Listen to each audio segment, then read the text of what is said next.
টিউটোরিয়ালসের পক্ষ থেকে সকলকে সুস্বাগতম। আশা করি তোমরা ভালো আছো। আজকের এই লাইভ ক্লাস অর্থাৎ দ্বিতীয় লাইভ ক্লাস, গত দিনের ধারাবাহিকতায় আমরা এসএসসি 24 সালের যে ফিজিক্স পরীক্ষা তার আগে আমরা প্রথম পত্রের আগে দুটি লাইভ ক্লাস নিতে চেয়েছিলাম। গতকালকে তোমরা জানো আমরা লাইভ ক্লাস শুরু করে দেওয়ার পর আমাদের শ্রদ্ধেয় বিটু স্যার তোমাদের লাইভ ক্লাসটি টোটালটা নিয়েছে। আশা করি ভালো হয়েছে, তোমাদের জন্য উপকারিত হবে বা উপকারিত হয়েছে। সুন্দর কনসেপ্ট সহকারে বুঝাইছে যে বিষয়টা আমরা দেখেছি বা লক্ষ্য করেছি। তো সেই ধারাবাহিকতায় আজকে আমরা সেই অনুসারে ক্লাস শুরু করব। গতদিন আমরা 7টি অধ্যায়ের মধ্যে 4টি অধ্যায় শেষ করেছি, বাকি 3টি অধ্যায় 7, 8 এবং 10 আজকে আমি এবং দীপ স্যার তোমাদের সাথে সব বিষয়গুলি কন্টিনিউ করব। এর মধ্যে যে ধারাবাহিক বিষয়গুলো থাকবে সেটা হচ্ছে সাজেশন ভিত্তিক। আজকে তো আসলে পড়ানোর মতো কিছু নাই, তোমাদের জাস্ট বুঝিয়ে দেওয়া কিভাবে কি করতে হবে। কালকে তোমাদের বিটু স্যার টাইমিং সম্পর্কে কথা বলছে, ওই সম্পর্কে আর কথা বলার কোনো বিষয় নাই। আজকে আমরা কোন কোন টপিকসের আলোকে প্রশ্ন আসতে পারে, গ ঘ কী কী হতে পারে, জ্ঞানমূলক অনুধাবনমূলক কী কী কোশ্চেন হতে পারে, সেই বিষয়গুলি সমাধান করা হবে বা বলা হবে। আর তার সাথে যে টপিকস অর্থাৎ কোন অংশ আসলে কিভাবে কিভাবে আমরা ব্যাখ্যা করবো সেই অনুসারে পিডিএফের কিছু অংশ তোমাদের দেখানো হবে, যাতে তোমরা এই বিষয়গুলি আলোচনা করলেই সার্বিক বিষয় বুঝতে পারো। তো যাই হোক, এই বিষয়ে দীপ দেখি কি বলে। আচ্ছা, সবাই হচ্ছে অন্যান্য পরীক্ষার তুলনায় দেখা যাচ্ছে ফিজিক্স প্রথম পেপারে তোমরা বন্ধ খুবই কম পাচ্ছ। তাহলে অন্যান্য পরীক্ষায় যে পরিমাণ সময় তোমরা পেতা তার থেকে অনেক কম সময় এখন পাচ্ছ। তো কম সময় হওয়ার একটা সুবিধা হচ্ছে কি, তখন মনের মধ্যে ভয় কাজ করে এবং এই ভয়টা যারা জয় করতে পারে তারাই কিন্তু পরীক্ষায় ভালো করতে পারবে। কারণ দেখা যায় কম সময় কিন্তু তোমার বেস্ট প্রিপারেশন নিতে পারো। আর যখন দেখা যাবে তোমার পরীক্ষার আগে অনেক ছুটি দিবে, তখন দেখা যায় তুমি অলসতায় তোমার হচ্ছে অনেক সময় নষ্ট হয়। তো আইসিটি পরীক্ষার পর গতদিন বিটু স্যার অস্থির তোমাদের সাজেশনমূলক ক্লাস নিছে, যেখানে সে চেষ্টা করছে প্রত্যেকটা টপিক ভেক্টরের, তারপর হচ্ছে নিউটনের বলবিদ্যা, কাজ ক্ষমতা, শক্তি এবং মহাকর্ষ অভিকর্ষের প্রত্যেকটা কনসেপ্ট ক্লিয়ার করে দিতে পরীক্ষার আগে, যাতে তোমরা বুঝতে পারো যে এখন আমি পরীক্ষার আগে কী করতে পারবো। তো সেই ধারাবাহিকতা আজকে আমি এবং মৃদু স্যারও বাকি যে 3টি অধ্যায় আছে সেগুলো পূর্ণাঙ্গভাবে একটা সাজেশন তোমাদেরকে দিব, যাতে তোমাদের পরীক্ষার হলে এতটুকু কনফিডেন্স নিয়ে যেতে পারো যে হ্যাঁ, যেখান থেকে কোয়েশ্চেন আসুক না কেন আমি ইনশাল্লাহ পরীক্ষায় লিখতে পারবো। তো ঠিক আছে, তো দেখি বিটু স্যার দীপ স্যার শুরু করুক প্রথমে। আমি আছি, তোমরা কমেন্ট লিখতে থাকো কোন অংশগুলো কি কি প্রবলেম আর কি কি জানার বিষয় আছে সেই অংশগুলো সাপেক্ষে আমি মাঝে মাঝে দাঁড়াবো তোমাদের সাথে, সমস্যা নেই। ওকে দীপ স্যার শুরু করে দিন। স্যার,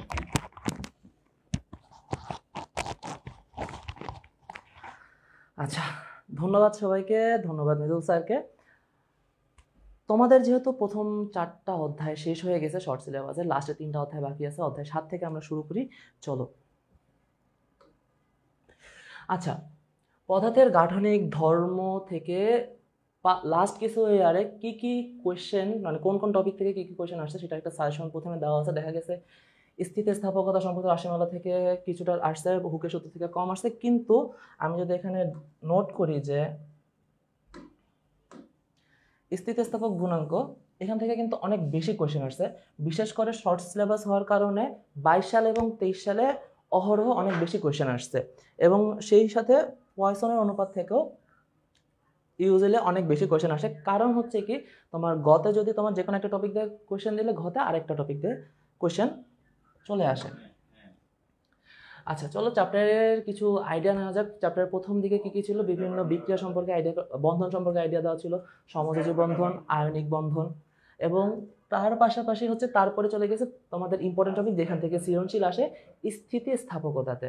আচ্ছা, স্থিতিস্থাপকতা বলতে কি বোঝায় বলতো?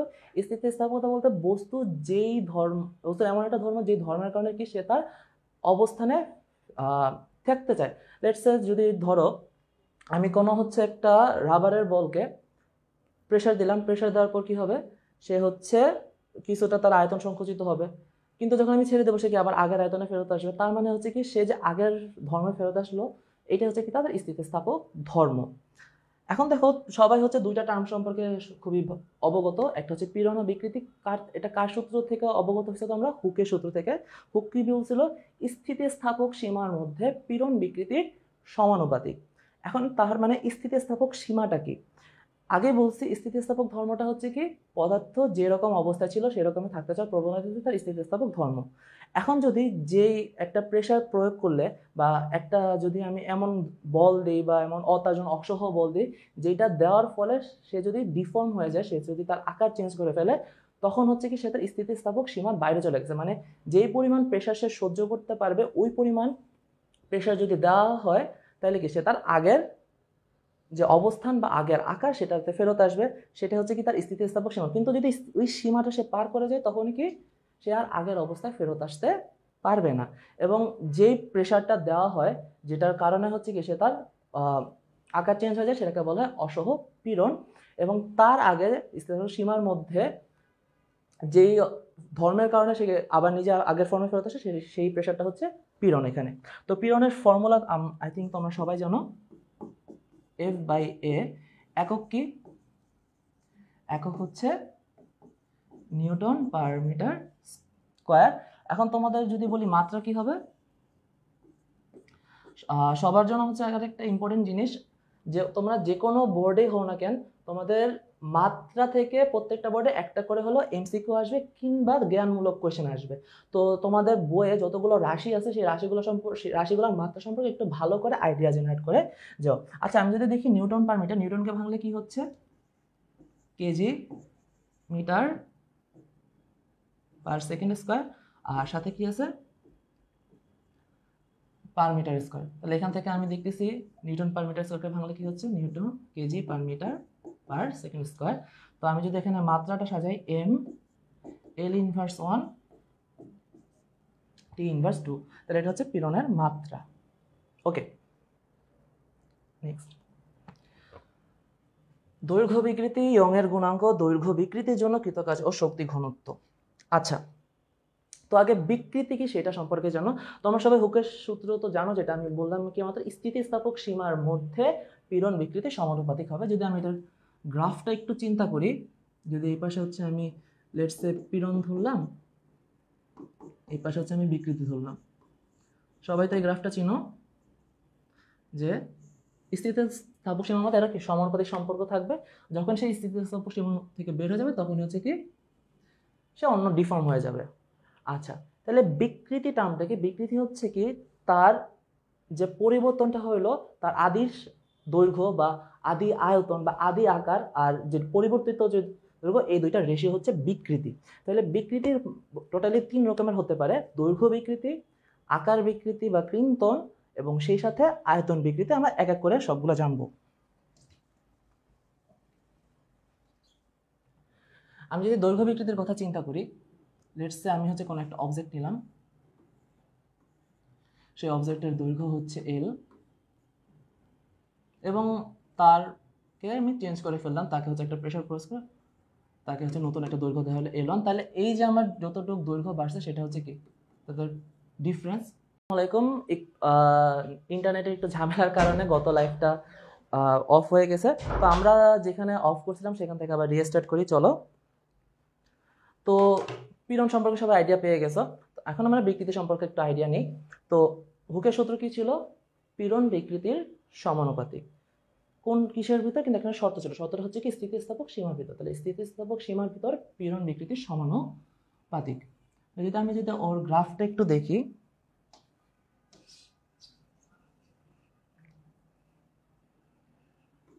আমি যদি ওদের গ্রাফের দিকে একটু তাকাই,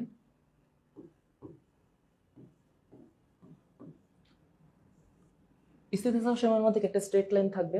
যখন সেই স্থিতিস্থাপক সীমা পার হয়ে যাবে তখনই হচ্ছে কি তার ডিফর্ম হবে, এখানে একটা কলাপস ঘটবে। ঠিক আছে, তার মানে যদি আমি বলি এতটুকু রেঞ্জের ভিতর পীড়ন প্রপোর্শনাল টু বিকৃতি, অর্থাৎ পীড়ন ডিভাইডেড বাই বিকৃতি ইকুয়ালস টু হচ্ছে ধ্রুবক। তোমরা সবাই জানো। তো আমরা হচ্ছে এখন রিক্যাপ করতেছি, একটু দেখতেছি। আচ্ছা, এখন যদি বলি দৈর্ঘ্য বিকৃতি কি জিনিস। দৈর্ঘ্য বিকৃতি হচ্ছে কি, আমার আগে একটা দৈর্ঘ্য ছিল, আগে একটা দৈর্ঘ্যের একটা অবজেক্ট নিলাম এল। তো এটাকে যদি আমি প্রেশারাইজ করে এটাকে বাড়াই বা দৈর্ঘ্য প্রসারিত করি বা সংকুচিত করি, সেই কেসে দেখা যাচ্ছে একটা নতুন দৈর্ঘ্য পেলাম, লেটস সে এটা L1। তাহলে আমার যে দৈর্ঘ্য পরিবর্তনটা হলো এটা হচ্ছে আমার ডেল এল। দৈর্ঘ্য বিকৃতি হবে এখানে আমার del L divided by L, বা আমাকে যদি হচ্ছে পরিবর্তনটা না দেওয়া থাকে ডাইরেক্ট, তাহলে আমি এটাও ইউজ করতে পারবো L one minus L divided by L. Young এর গুণাঙ্ক দেখো, বিকৃতি হচ্ছে 3 রকম হয়, আগেও বলছি এখন আবার বলতেছি, তোমরা জানো কি কি? দৈর্ঘ্য বিকৃতি, কৃন্তন বা মোচড়, এবং সেই সাথে আয়তন বিকৃতি। 3 রকম বিকৃতির জন্য আমি এই যে ধ্রুবক পার্টে 3টা ধর্ম পাবো। একটা তার মধ্যে দৈর্ঘ্য বিকৃতির জন্য যে গুণাঙ্কটা বা যে ধর্মটা সেটা হচ্ছে ইয়ং এর গুণাঙ্ক, যেহেতু এটা বিজ্ঞানী ইয়ং দিছে। এটার আরেকটা নাম আছে, সেটা হচ্ছে স্থিতিস্থাপক গুণাঙ্ক। তো ইয়ং এর গুণাঙ্কের আরেকটা নাম হচ্ছে কি? স্থিতিস্থাপক গুণাঙ্ক। তাহলে এই গুণাঙ্কের দিকে যদি তাকাই, এটাকে y দ্বারা প্রকাশ করা হয়। y ইকুয়ালস টু কি লিখতে পারবো? পীড়ন। পীড়ন মিন্স হচ্ছে f ডিভাইডেড বাই a, আর এখানে হবে l ডিভাইডেড বাই l। এটাকে যদি একটু সাজায় লেখা যায় তাহলে কি হয় বলো তো? উপরে এফ এল, নিচে এ ডেল এল। এখন কথা হচ্ছে যে এখানে এফ তো আমার সবসময় নাও দেওয়া থাকলে দেখবো কিছু কিছু কোশ্চেনে দেওয়া থাকবে যে ডাইরেক্ট আমাকে কত বল প্রয়োগ করেছে সেটা দেওয়া নেই। কারণ এইটা কেসগুলো কখন হতে পারে? যখন হচ্ছে ধরো কোনো একটা অবজেক্ট, মানে কোনো একটা তারের সাথে কোনো একটা এম ভরের অবজেক্ট, কোনো একটা তারের সাথে তুমি যদি এম ভরের অবজেক্ট ঝুলাই দাও, তার মানে এখানে যে ফোর্সটা প্রয়োগ করেছে সেটা অভিকর্ষ বল দ্বারা প্রয়োগ করা আছে। তার মানে এখানে আমাকে এফ না দিয়ে ভর বলা থাকবে। তো আমি এমজিএল এটা ইউজ করে, এমজি ইউজ করে বল কতটুকু প্রয়োগ করেছে সেটা বের করতে পারবো। এবং আমাকে সবসময় তারের প্রস্থচ্ছেদের যে ক্ষেত্রফল সেটা বলে দেওয়া থাকবে না, ব্যাসার্ধ বা ব্যাস দেওয়া থাকবে। তাহলে সেই কেসে আমরা হচ্ছে কি ক্ষেত্রফল নির্ণয় সূত্র সেটাও ব্যবহার করতে পারবো। তারপরে টপিক দেখো, দৈর্ঘ্য বিকৃতির জন্য কৃতকাজ ও শক্তি ঘনত্ব। এখন কথা হচ্ছে কৃতকাজ বা শক্তি ঘনত্ব এখানে কেন আসছে? অবভিয়াসলি কি, যদি আমার বিকৃতি যে হচ্ছে এটা কার কারণে হচ্ছে? পীড়নের কারণে হচ্ছে। এই সমানুপাতিক চিহ্নের কিন্তু একটা মর্ম আছে, সেই মর্মটা তোমরা জানো কিনা জানি না, আমি বলতেছি একবার শোনো। সমানুপাতিক চিহ্নের বাম পাশে যে থাকবে সে হচ্ছে কারণ, এবং ডানে যে থাকবে সে হচ্ছে ফলাফল।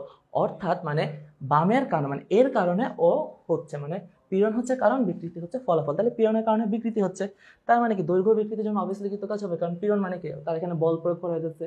বল প্রয়োগ করা হলে অবভিয়াসলি যদি তার পরিবর্তন হয় তাহলে সেটা কৃতকাজ। আচ্ছা, তাহলে এখানে আমি কিভাবে ডিরাইভ হয়েছে সেগুলো তো জানো, জাস্ট তোমরা ফর্মুলাটা জেনে রাখো। কি হবে? Half into F del L. দৈর্ঘ্য বিকৃতির জন্য কৃতকাজ কি? Half into F del L. এখন কথা হচ্ছে শক্তির ঘনত্ব বা শক্তি ঘনত্ব এখানে কি মিন করে, বা শক্তি এটা কি? এটা বেসিক্যালি বোঝায় একক আয়তনে সঞ্চিত শক্তি।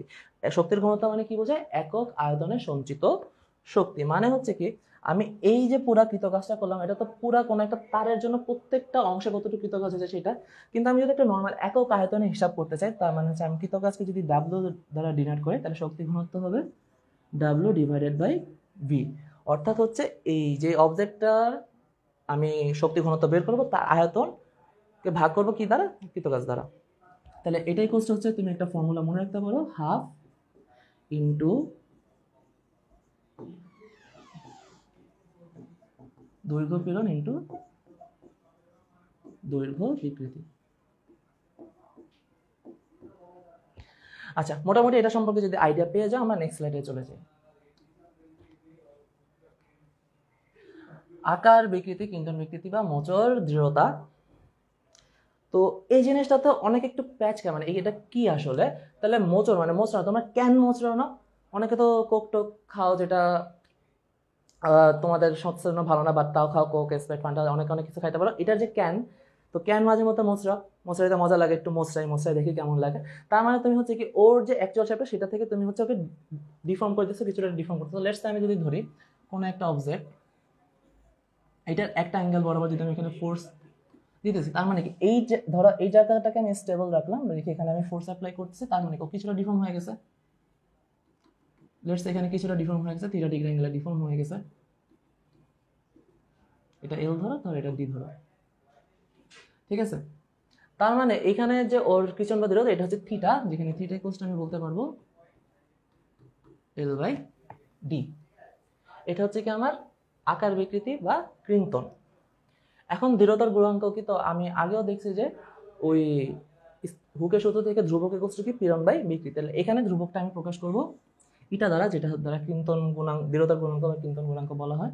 ইটা ইকুয়ালস টু হবে পীড়ন বাই বিকৃতি F by A divided by theta বা F divided by A theta. Next, তাহলে অবভিয়াসলি কি কিন্তন দ্বারা কৃতকাজ থাকবে এবং সেই সাথে ওর শক্তি ঘনত্ব থাকবে। তাহলে শক্তি ঘনত্ব আমি তোমাদেরকে কি বলছিলাম? শক্তি ঘনত্ব মানে হচ্ছে একক আয়তনে কৃতকাজ। শক্তি ঘনত্ব মানে কি বোঝায়? একক আয়তনে কৃতকাজ। যদি কৃতকাজের ফর্মুলা বলি সেটা হবে কি হাফ ইন্টু এখানে এল হচ্ছে এখানে কি আমার কতটুক পীড়ন ইন্টু বিকৃতি।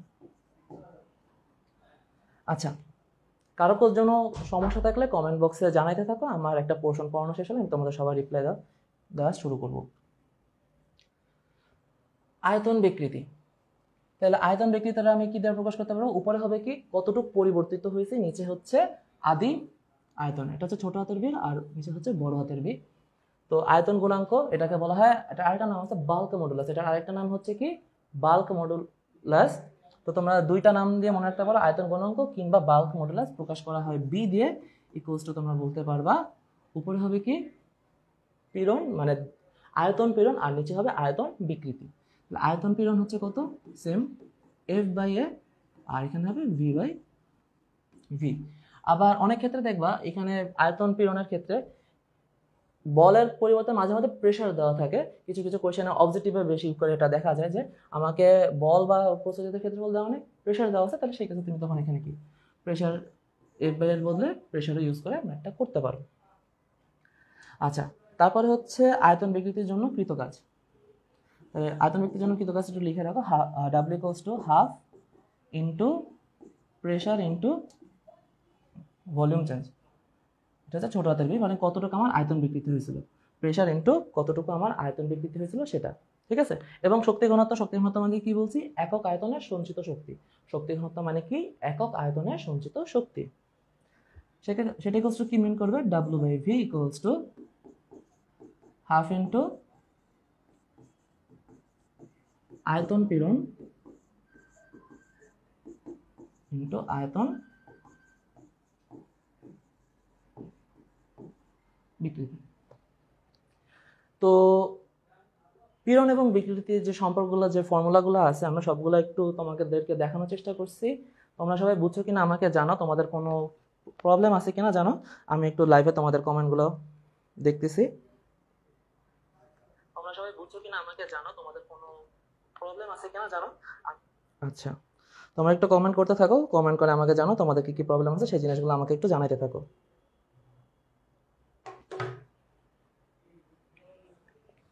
আচ্ছা, তারপরে পয়সনের অনুপাত। পয়সনের অনুপাত কি কি ছিল?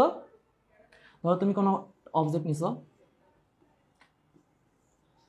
সেটাকে যদি কোনো এক পাশে প্রেশার দেওয়া হয় তাহলে কি হবে? তার দৈর্ঘ্যেরও পরিবর্তন হবে এবং প্রস্থচ্ছেদের ক্ষেত্রফল সেটারও পরিবর্তন হবে। এবং সেই পরিবর্তনটার কে দুইটা পার্টে ভাগ করা হচ্ছে, তাহলে দুইটা বিকৃতি ঘটতেছে। একটা হচ্ছে কি পার্শ্ব বিকৃতি, মানে সাইডে যে বিকৃতি হলো সেটা পার্শ্ব বিকৃতি, এবং দৈর্ঘ্যের দিকে যে বিকৃতি হলো সেটা হচ্ছে দৈর্ঘ্য বিকৃতি। তো পয়সনের অনুপাতকে আমি প্রকাশ করব, ঠিক আছে। কি লিখতে পারবো আমরা?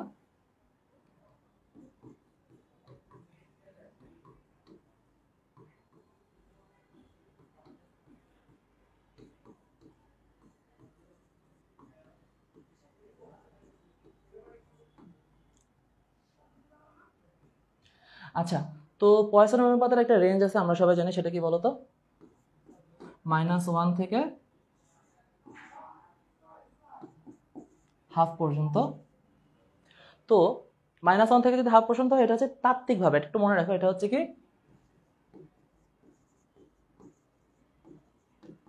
তাত্ত্বিকভাবে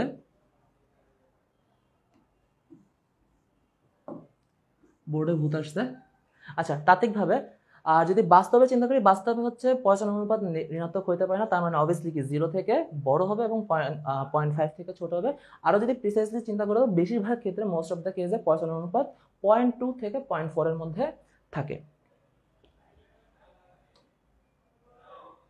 আচ্ছা, তো এইটা বেসিক্যালি ইন্টারে খুব কম আসে, বাট তোমাদের জাস্ট দেখানোর জন্য একটু দিয়ে রাখছে। সেটা হচ্ছে কি, এই যে চারটা ধ্রুবক দেখলা, ইয়ংস মডুলাস, বাল্ক মডুলাস, তারপর হচ্ছে দৃঢ়তার গুণাঙ্ক ইটা, এবং হচ্ছে পয়সন অনুপাত। তো এটার মধ্যবর্তী একটা সম্পর্ক তোমাদেরকে দেখায় রাখছি। যদি এনিহাও কোনো সময় টিচাররা চিন্তা করে একটু ডিফারেন্ট কিছু দেওয়ার চিন্তা ভাবনা করে, যে তোমাকে ধরো যে কোনো দুইটা বা তিনটার মান থাকে আরেকটা বের করতে বলবে, তো এই কেসে তুমি চাইলে এই ফর্মুলাটা অ্যাপ্লাই করতে পারো।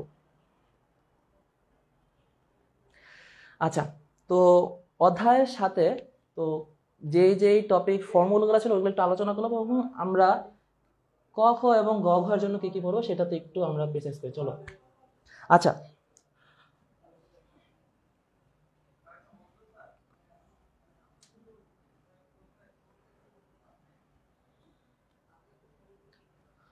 অবজেক্টিভের জন্য কিছু কিছু ইম্পর্টেন্ট পয়েন্ট দাগায় রাখছি, জাস্ট তোমরা আমার সাথে একবার দেখে যাও। প্রথম পয়েন্ট হচ্ছে কি বলছি, স্থিতিস্থাপক সীমার মধ্যে আকার পীড়ন আর আকার বিকৃতির অনুপাত হচ্ছে কি দৃঢ়তার গুণাঙ্ক। তারপর তামা, ইস্পাত, রাবার ও সোনার মধ্যে ইয়ং এর গুণাঙ্ক কার বেশি? ইস্পাতের ইয়ং এর গুণাঙ্ক বেশি। তার মানে যে যত বেশি স্থিতিস্থাপক হবে তার ইয়ং এর গুণাঙ্ক তত বেশি হবে। ইয়ং এর গুণাঙ্কের সংলগ্ন, আচ্ছা এটা বলতে একটু আমি ভুলে গেছিলাম, দেখো তোমরা, সংলগ্নতার ইংলিশ নাম হচ্ছে কম্প্রেসিবিলিটি। এটা বেসিক্যালি হচ্ছে বাল্ক মডুলাসের বিপরীত রাশি। এটা হচ্ছে কি বাল্ক মডুলাসের বিপরীত রাশি। এটাকে প্রকাশ করা হয় কে দ্বারা, এবং কে ইকুয়ালস আমি বলতে পারবো 1/b। সংলগ্নতা হচ্ছে কি বাল্ক মডুলাসের বিপরীত রাশি। আচ্ছা, পীড়নের মাত্রা আমি দেখাইছি তোমাদেরকে। পীড়ন বিকৃতি ঢাল নিতে ইয়ং এর গুণাঙ্ক নির্দেশ করে। এই জিনিসগুলো অবজেক্টিভের জন্য খুবই ইম্পর্টেন্ট, তোমরা হচ্ছে একটু দেখে নিও।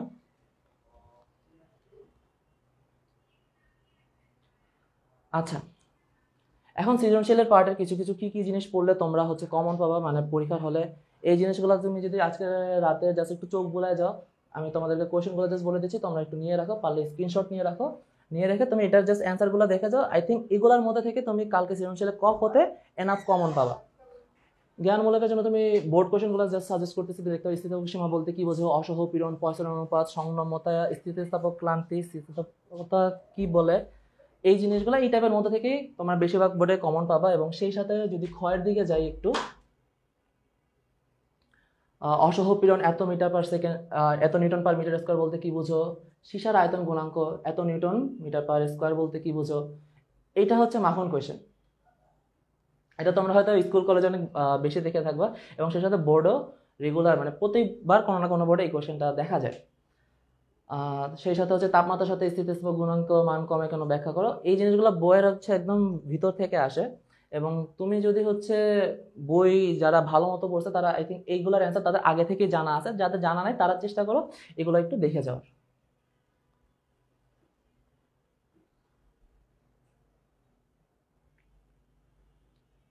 আচ্ছা, পয়সন অনুপাত ঋণাত্মক হওয়া সম্ভব কিনা এটা নিয়ে মাত্র একটু কথা বলছি। তাত্ত্বিকভাবে পয়সন অনুপাত কি ঋণাত্মক হওয়া সম্ভব, কিন্তু বাস্তবে পয়সনের অনুপাত ঋণাত্মক হয় না। সংলগ্নতা আয়তন গুণাঙ্কের বিপরীত রাশি কেন ব্যাখ্যা করো, বইয়ে সুন্দর মতো দেওয়া আছে। আচ্ছা, এখন কি কি টাইপের সৃজনশীলের গ ঘ আসতে পারে, মানে কি কি টাইপের ম্যাথ করলে তোমরা হচ্ছে চিন্তামুক্ত থাকতে পারো যে হ্যাঁ আমি এখন সব মোটামুটি পারি, আমি হচ্ছে এখন কনফিডেন্ট এনাফ যে আমি এখন পরীক্ষা হলে বসতে পারবো। আমরা যদি একটু এখানে তাকাই, তোমাকে বিশেষ করে দুইটা তার দেওয়া আছে, তাদের দৈর্ঘ্য ব্যাস প্রযুক্ত বল। এখানে দেখছো যে ডাইরেক্ট প্রযুক্ত বল দেওয়াই আছে, তার মানে কি আমার এখানে এম জি এর কোনো কাজ আসবে না। দৈর্ঘ্য প্রসারণ পয়সন অনুপাত দেওয়া আছে। এরকম একটা বক্স দিয়ে বা এদের মানে চার্ট দিয়ে তোমাকে হচ্ছে সৃজনশীল আসতে পারে। তারপরে যদি দেখি একটা গ্রাফ দেওয়া আছে, গ্রাফটা হচ্ছে কি বল বনাম দৈর্ঘ্য বৃদ্ধির গ্রাফ, যেখানে হচ্ছে কি দুইটা এর উপর কি বল বেশি, এর ক্ষেত্রে হচ্ছে কি দৈর্ঘ্য বৃদ্ধি বেশি হয়েছে নাকি বি এর উপর দিকে দৈর্ঘ্য বৃদ্ধি বেশি হয়েছে, কে বলতে পারবা? এই দুইটার মধ্যে ডিফারেন্স কি দেখি কমেন্টে কেউ বলতে পারো কিনা। দেখো এরকম গ্রাফ দিয়ে সৃজনশীল আসবে। আমি যদি প্রত্যেকটা বোর্ডে সবাইকে একটু এই জিনিসটা সম্পর্কে আইডিয়া দিতে চাই, ভাই ফিজিক্সে যে কোনো বোর্ডই হোক গ্রাফ দিয়ে যে কোনো একটা সৃজনশীল থাকবে, সেটা যে কোনো চ্যাপ্টারেরই হোক না কেন। গ্রাফ খুব ইম্পর্টেন্ট একটা জিনিস, যেখানে হচ্ছে কি তোমার যে কোনো চ্যাপ্টারের যে কোনো গ্রাফই ইম্পর্টেন্ট, যেখান থেকে প্রতিবারই দেখা যায় কম বেশি একটা হোক দুইটা হোক প্রত্যেকটা বোর্ডে সৃজনশীল আসে গ্রাফ থেকে। গ্রাফের চার্ট থেকে যে তোমার গ আর ঘয়ের বিভিন্ন কোয়েশ্চেন আসে যেটা তোমাকে অ্যান্সার করতে হবে। আচ্ছা, তারপরে দেখি এখানে হচ্ছে আমাকে এ আর বি কোনো আলাদা কিছু দেওয়া নেই, আমাকে বিভিন্ন ধাতুর কথাই বলা আছে, অ্যালুমিনিয়াম, আয়রন, কপার, বিভিন্ন বিভিন্ন ধাতুর মান দিয়ে আমাকে হচ্ছে কোশ্চেন দিতে পারে, সেই সাথে আমাকে অ্যান্সার দেওয়া লাগতে পারে। আচ্ছা, গ্রাফের আরেকটা সৃজনশীল, এটা হচ্ছে আবার শক্তির সাথে রিলেটেড। তো অনেকে হচ্ছে লাস্ট বার মনে হয় শক্তি থেকে, মানে যে একক আয়তন শক্তি থেকে কোশ্চেন একটু কম আসছে। তো এই জন্য আমি একটু চিন্তা করতে পারো তোমরা যে একক আয়তনে যে সঞ্চিত শক্তি, এই পোর্শন থেকে এইবার কোয়েশ্চেন আসতে পারে, যেহেতু গত বছর বেশিরভাগ বোর্ডে তোমার স্থিতিস্থাপকতা কিংবা হচ্ছে পয়সা অনুপাত থেকে কোয়েশ্চেন আসছে। তো এবার এরকম টাইপের শক্তি থেকে সৃজনশীল আসার সম্ভাবনা একটু বেশি, তুলনামূলক একটু বেশি। আচ্ছা, এই সবগুলো সৃজনশীলের মধ্যে এটা একটু ফেভারিট, কারণ হচ্ছে তোমাকে বলি এটা একটু কিন্তু ডিফারেন্ট ভাবে টিচাররা দেওয়ার চিন্তা করছিল। কারণ দেখো, একটা লম্বা তার দিয়েছে, যার মধ্যে এক পাশ দেখো স্টিল, এতটুকু হচ্ছে স্টিল, এতটুকু হচ্ছে পিতল দেওয়া, আর এই পাশ হচ্ছে পুরোটাই পিতল দিয়ে তৈরি। তার মানে দেখো, কোয়েশ্চেনটা আমি যদি একটু তোমাদেরকে বলি, বলছি কি বি তারের একক আয়তনে সঞ্চিত শক্তি কত নির্ণয় করো। তাহলে এখানে যেহেতু পুরোটাই পিতল, তাহলে হচ্ছে কি পিতলের কেস আমি বের করতে পারবো। কিন্তু ঘয়ের কোয়েশ্চেনটা একটু দেখো, বারের কোন প্রান্ত বেশি নিচু হবে যাচাই করো। তাহলে এখানে কিন্তু আমাকে টোটাল 3টা ক্যালকুলেশন করতে হবে, একটা পিতলের ক্ষেত্রে, একটা স্টিলের ক্ষেত্রে, প্লাস পিতলের ক্ষেত্রে। তার মানে এতটুকের জন্য কি আমার এর হচ্ছে কি 2টা ক্যালকুলেশন, আর এর হচ্ছে একটা ক্যালকুলেশন। তাহলে অবভিয়াসলি হচ্ছে কি এখানে ডিফারেন্সেস আসবে। এই ডিফারেন্সেস এইখানে পিতল ইউজ করার কারণে কি, সরি এখানে স্টিল ইউজ করার কারণে কি, যে ডিফারেন্সেসটা আসতেছে, ওই ডিফারেন্সের কারণে কি একটা পাশ হচ্ছে উঁচু থাকবে, একটা পাশ হচ্ছে নিচু থাকবে। তো যারা এখনো হচ্ছে এই চ্যাপ্টার সম্পর্কে ভয় আছে, এই চ্যাপ্টার অ্যাকচুয়ালি হচ্ছে তোমাদের যে চ্যাপ্টারগুলো দেওয়া আছে সব থেকে ছোট চ্যাপ্টার। কারণ হচ্ছে কি তোমার এই চ্যাপ্টার আংশিক পার্ট দেওয়া আছে, পরের যে পার্টটুক সান্দ্রতা, সান্দ্র বল, এগুলো তোমাদের দেওয়া নাই। তো এটা হচ্ছে আই থিঙ্ক সবার জন্য হচ্ছে একটা মোক্ষম, যে আমি এখানে অল্প কিছু টপিক আছে, এটা পড়ে যাবো, এটা পড়ে গেলে আই থিঙ্ক এখান থেকে সৃজনশীল আসলে আমি অ্যান্সার করতে পারবো। মানে এটা সবারই একটা ফেভারিট বা হট চ্যাপ্টার হওয়ার কথা। তো তোমরা জানো তোমাদের কি অবস্থা এই চ্যাপ্টার সম্পর্কে, তোমরা কে কতটুকু আইডিয়া জেনারেট করে করছো। তোমাদের কোয়েশ্চেনগুলো একটু দেখি আমি, তোমরা কে কি বলছো। একটু কমেন্ট করতে থাকো, কমেন্ট করে আমাকে জানাও তোমরা করছো। আচ্ছা, আমি যদি একটু কমেন্টে যাই, বুঝছি স্যার, ওকে, থ্যাংক ইউ, নাইসা। আচ্ছা, এখন হচ্ছে পর্যাবৃত্ত গতিতে যাই, চলো। পিরিয়ডিক মোশন, তো আমি যদি বলি যে তোমার ফিজিক্সে যে 7টা চ্যাপ্টার আছে, 7টা চ্যাপ্টার থেকে 8টা সৃজনশীল আসবে, অর্থাৎ প্রত্যেকটা চ্যাপ্টার থেকেই একটা করে মিনিমাম সৃজনশীল থাকতেছে, তাই না? তো আমি যদি আগে 7 নম্বর চ্যাপ্টারটা মাত্র দেখালাম, 7 নম্বর চ্যাপ্টারটা সবার হট টপিক হওয়ার রিজন আমি বলেছি, কারণ হচ্ছে এখানে টপিক সব থেকে কম, সৃজনশীল যেহেতু মাস্ট আসবে, তো এখান থেকে 10 মার্ক করাটা ইজি থাকে, ঠিক আছে? এখন যদি আমি আসি পর্যাবৃত্ত গতিক্রমে, এখানে হচ্ছে কি এই চ্যাপ্টারটা হচ্ছে এমন একটা চ্যাপ্টার, চাইলে তোমাকে খুব ইজি একটা কোশ্চেন দেবে, তোমাকে বলে দেওয়া যাবে হ্যাঁ হুবহু মান দাও সেখান থেকে বের করে, আবার চাইলে এখান থেকে একটু পেঁচাইতেও পারে, কিন্তু পেঁচানোর সম্ভাবনা কম থাকবে। আর ফিজিক্সে তোমাদের সব বোর্ডকে একটা আইডিয়া দিয়ে রাখি, কালকে যেহেতু ফার্স্ট পরীক্ষা, যেই যে বোর্ডে দেখবা হচ্ছে তোমাদের কাছে কোয়েশ্চেন কঠিন লাগতেছে, ফিজিক্স সেকেন্ড হয়তো একটু ইজি কোয়েশ্চেন আসবে, আর যে সব বোর্ডে ইজি কোয়েশ্চেন আসবে তাদের ফিজিক্স সেকেন্ডে একটু টাফ কোয়েশ্চেন আসার পসিবিলিটিস থাকবে। আচ্ছা, যদি আমি একটু এখানে তাকাই যে কি কি টপিক এখানে ইম্পর্টেন্ট, পর্যাবৃত্ত গতি, সরল সঞ্চিত গতি সম্পর্কিত রাশি, এগুলো হচ্ছে অ্যাজ ওয়েল এজ এটা বেশি ইম্পর্টেন্ট এখানে, যে আমার স্মরণ, বেগ, ত্বরণ, এই রাশিগুলার হচ্ছে যে ডিরিভেশন সম্পর্কে যে ম্যাথগুলো আছে সেগুলো।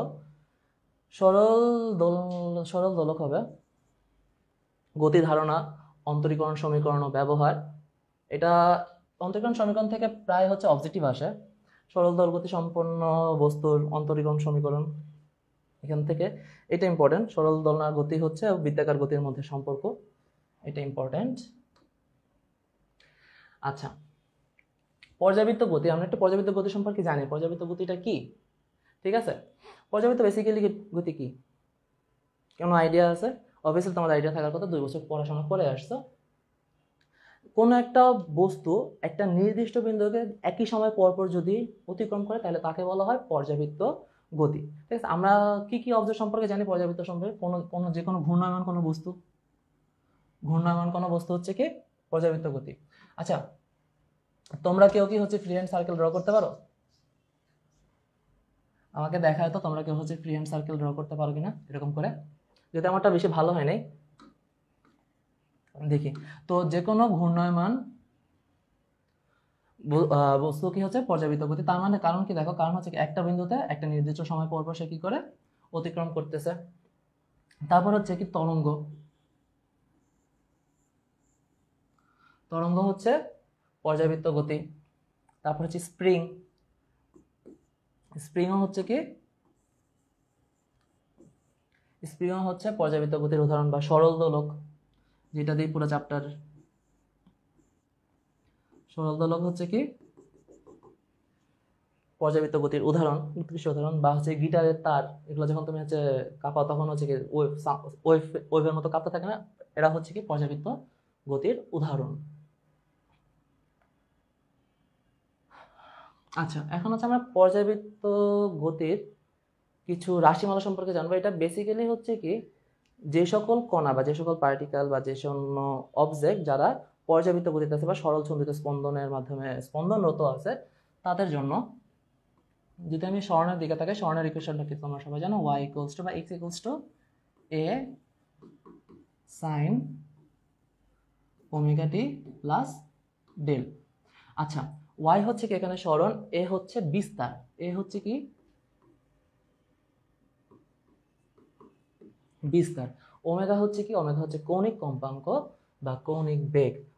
ওমেগাকে হচ্ছে কেমন, দুইটা নাম আছে ওর, একটা হচ্ছে কৌণিক বেগ বা কৌণিক কম্পাঙ্ক, টি হচ্ছে কত সময় ধরে এখানে একটা চলক, আর ডেল হচ্ছে এখানে আদি দশা। ডেল হচ্ছে কি, ডেল হচ্ছে এখানে আদি দশা। ঠিক আছে। আচ্ছা, তো এটা হচ্ছে কি কোনো পর্যাবৃত্ত গতির যে যে আছে তার স্মরণের ইকুয়েশন হচ্ছে y equals to a sin omega T plus del. বেগের ইকুয়েশন কি, v ইকুয়ালস, আচ্ছা বেগের ইকুয়েশন আমরা পাইছি কেমন, অবভিয়াসলি ওকে ডিফারেন্সিয়েশন করে পাইছি। তো আমরা একটা জিনিস মাথায় রাখতে পারো, আমি যদি হচ্ছে স্মরণকে ডিফারেন্সিয়েশন করি বেগ পাবো, এবং বেগকে ডিফারেন্সিয়েশন করলে ত্বরণ পাবো। ত্বরণকে যদি ইন্টিগ্রেট করি, মানে উল্টায় যে উল্টা উল্টা কাজ করি, ইন্টিগ্রেট করি, তাহলে আমি কি পাবো, বেগ পাবো। এবং বেগকে যদি ইন্টিগ্রেট করি তাহলে আমি হচ্ছে স্মরণ পাবো। আচ্ছা, ভি ভি মানে আমি কি বোঝাতে পারি, ডিওয়াই বাই ডিটি। তাহলে এখানে যদি আমি ডিফারেন্সিয়েট করি তাহলে আমার ওর ইকুয়েশন কি দাঁড়াচ্ছে, এ omega cause omega T plus del. এখন দেখো, এটা হচ্ছে ওর সমীকরণ, মানে ওর হচ্ছে একটা ইকুয়েশন, কিন্তু ওর একটা ফর্মুলা আছে, ফর্মুলাটা হচ্ছে V equals to omega A square minus Y square. মানে হচ্ছে কি আমার ভি মানে বেগ ইকুয়ালস টু কৌণিক বেগ ইনটু রুট ওভার বিস্তার স্কোয়ার মাইনাস স্মরণ স্কোয়ার। আচ্ছা, এখন যদি আমি ত্বরণের দিকে তাকাই, ত্বরণ মানে আমি কি জানি, ডিভি বাই ডিটি, অর্থাৎ কি হবে মাইনাস এ omega square sine omega T plus del. বা এটা হচ্ছে কি ওর ইকুয়েশন, এবং যদি ওর মানের কথা বলি, ওর মান কত হচ্ছে a equals to omega square A, sorry একটু আছে, এটা ওর সর্বোচ্চ মান হবে মাইনাস ওমেগা স্কোয়ার ওয়াই। ওকে, তো এটা যদি আমি একটু ফিল করি, মানে যদি এটা একটু ফিল করতে চাও, পরীক্ষার আগে তো অবশ্যই ফিল করা ভালো না, তাও একটু জাস্ট দেখাতে মনে হচ্ছে, দেখাই তোমাদেরকে। দেখো, আমি কোনো একটা অবস্থানে স্টার্ট করলাম, অবস্থানে স্টার্ট করে যদি এখানে চলে আসি, তার মানে হচ্ছে কি আমি এইখান থেকে এতটুকু পরিমাণ উপরে উঠছি, কি করছি, এইখান থেকে এই পয়েন্ট থেকে মানে এতটুকু থেকে এতটুকু পরিমাণ উপরে উঠছে, তাই না? তাহলে এতটুকু হচ্ছে আমার স্মরণ, এই যে এই ডিস্টেন্সটা হচ্ছে আমার স্মরণ। এবং আমার সর্বোচ্চ স্মরণ যেটা, সেটা হচ্ছে বিস্তার। বিস্তারকে আমি প্রকাশ করলাম এ দ্বারা, এটা হচ্ছে পুরোটা বিস্তার। এবং এটা যদি আমার থিটা, থিটা হচ্ছে এখানে তোমার কৌণিক স্মরণ বলতে পারো, আমি থিটা হচ্ছে এখানে কি কৌণিক স্মরণ। তাহলে আমি যদি এটার দিকে একটু তাকাই, আমি কি লিখতে পারবো, সাইন থিটা ইকুয়ালস টু কি লম্ব বাই অতিভুজ, তার মানে কি ওয়াই বাই এ। তাহলে ওয়াই ইকুয়ালস টু কি দাঁড়াচ্ছে, ওয়াই ইকুয়ালস টু দাঁড়াচ্ছে A sine theta. Y equals to কি দাঁড়াচ্ছে এ সাইন থিটা। থিটা মানে কি বোঝায়, ওমেগা টি। থিটা মানে বোঝাবে ওমেগা টি। এবং আমার আদি অবস্থান যদি অন্য কিছু হইতে পারে, হয়তো বা আমি এখান থেকে স্টার্ট না করে এখান থেকে বা এখান থেকে স্টার্ট করতে পারতাম, তাহলে আমার আদি একটা অবস্থান থাকতো, সেই আদি অবস্থান বা আদি দশার কারণে একটা ডিল যোগ করা হয়। এখন দেখো ভি আসছে কেমনে, ওকে হচ্ছে তুমি ডিফারেন্সিয়েট করে তাহলে কি হবে, বেগ পাওয়া যাবে ওয়াই সরণের ইকুয়েশনকে, আবার বেগের ইকুয়েশনকে যদি ডিফারেন্সিয়েশন করি ত্বরণ পাওয়া যাবে। এখন দেখো আমি যদি হচ্ছে ভিআর এর ম্যাক্সিমাম মানটা বের করতে চাই, ভিআর এর ম্যাক্সিমাম মান বের করবো, ম্যাক্সিমাম আর মিনিমাম মানটা। এখন ম্যাক্সিমাম আর মিনিমাম মানটা কেন বের করতেছি, দেখো তোমরা যদি একটা সরলদোলকের দিকে তাকাও, এটা একটু পর আমি একটু কথা বলবো, বাট এখন আরেকটু বলতেছি। একটা সরলদোলককে যদি তোমার ছেড়ে দেওয়া হয়, একটা সরলদোলক তুমি এখানে টানছো, টেনে ছেড়ে দিচ্ছ, তাহলে এরকম করে দুলতে থাকবে না, অনেকটা এরকম ভাবে দুলতে থাকবে। যদি দুলতে থাকে, এটা হচ্ছে কি তার ম্যাক্সিমাম ম্যাক্স পয়েন্ট, তাই না, এটা হচ্ছে কি তার ম্যাক্সিমাম, এটা হচ্ছে কি তার মিনিমাম পয়েন্ট, তাই তো। ম্যাক্সিমাম পয়েন্টের পুরোটাই হচ্ছে কি পটেনশিয়াল এনার্জি বা বিভব শক্তি, ম্যাক্সিমাম পয়েন্টে পুরোটাই হচ্ছে কি পটেনশিয়াল এনার্জি বা বিভব শক্তি, আর মিনিমাম পয়েন্টে পুরোটাই কাইনেটিক এনার্জি। তার মানে একটা জিনিস চিন্তা করো, তুমি যখন হচ্ছে মিনিমাম পয়েন্টে আসো, তার মানে দেখো যখন তোমার কাইনেটিক এনার্জি পুরোটা, তাহলে তখন হচ্ছে কি তোমার ভি ম্যাক্স হবে, তখন হচ্ছে কি ভিও ম্যাক্সিমাম হবে। আর তাহলে এখানে ভি ম্যাক্স হলে এখানে তোমার কি হবে, ভি মিনিমাম হবে। আচ্ছা, এখানে যদি ভি ম্যাক্সিমাম হয়, এখানে কি হবে, ভি মিনিমাম হবে। এখন একটু আমি চিন্তা করি যে ম্যাক্সিমামের ক্ষেত্রে আমার স্মরণ কতটুকু হয়েছে, মিনিমাম ক্ষেত্রে স্মরণ কতটুকু হয়েছে। আমি যদি মিনিমামে থাকি, এই পজিশনে থাকি, আমার সবসময় স্মরণটা চিন্তা করা সাম্যাবস্থা থেকে, সাম্যাবস্থা হচ্ছে কি মিডল পয়েন্টটা, তাহলে এখান থেকে হচ্ছে আমি যতটুকু দূরে থাকবো, এটা হচ্ছে কি আমার স্মরণ হবে, মানে এই বড় আমি যতটুকু কিছু সেটা কি হচ্ছে আমার স্মরণ না। তার মানে দেখো আমি যদি যতটুকু বামে যাবো, এটা হচ্ছে আমার স্মরণ, কিন্তু যদি আমি একদম যেখান থেকে স্টার্ট করি ওইখানে থাকি, এটা কি ওইখানে আমার কোনো স্মরণ হচ্ছে, ওইখানে আমার কোনো স্মরণ হচ্ছে না। তার মানে যখন আমি হচ্ছে কি ভি ম্যাক্স থাকতেছে, তখন হচ্ছে কি আমার ওয়াই কি থাকতেছে, মিনিমাম থাকতেছে, মানে ওয়াই এর মান 0 থাকতেছে।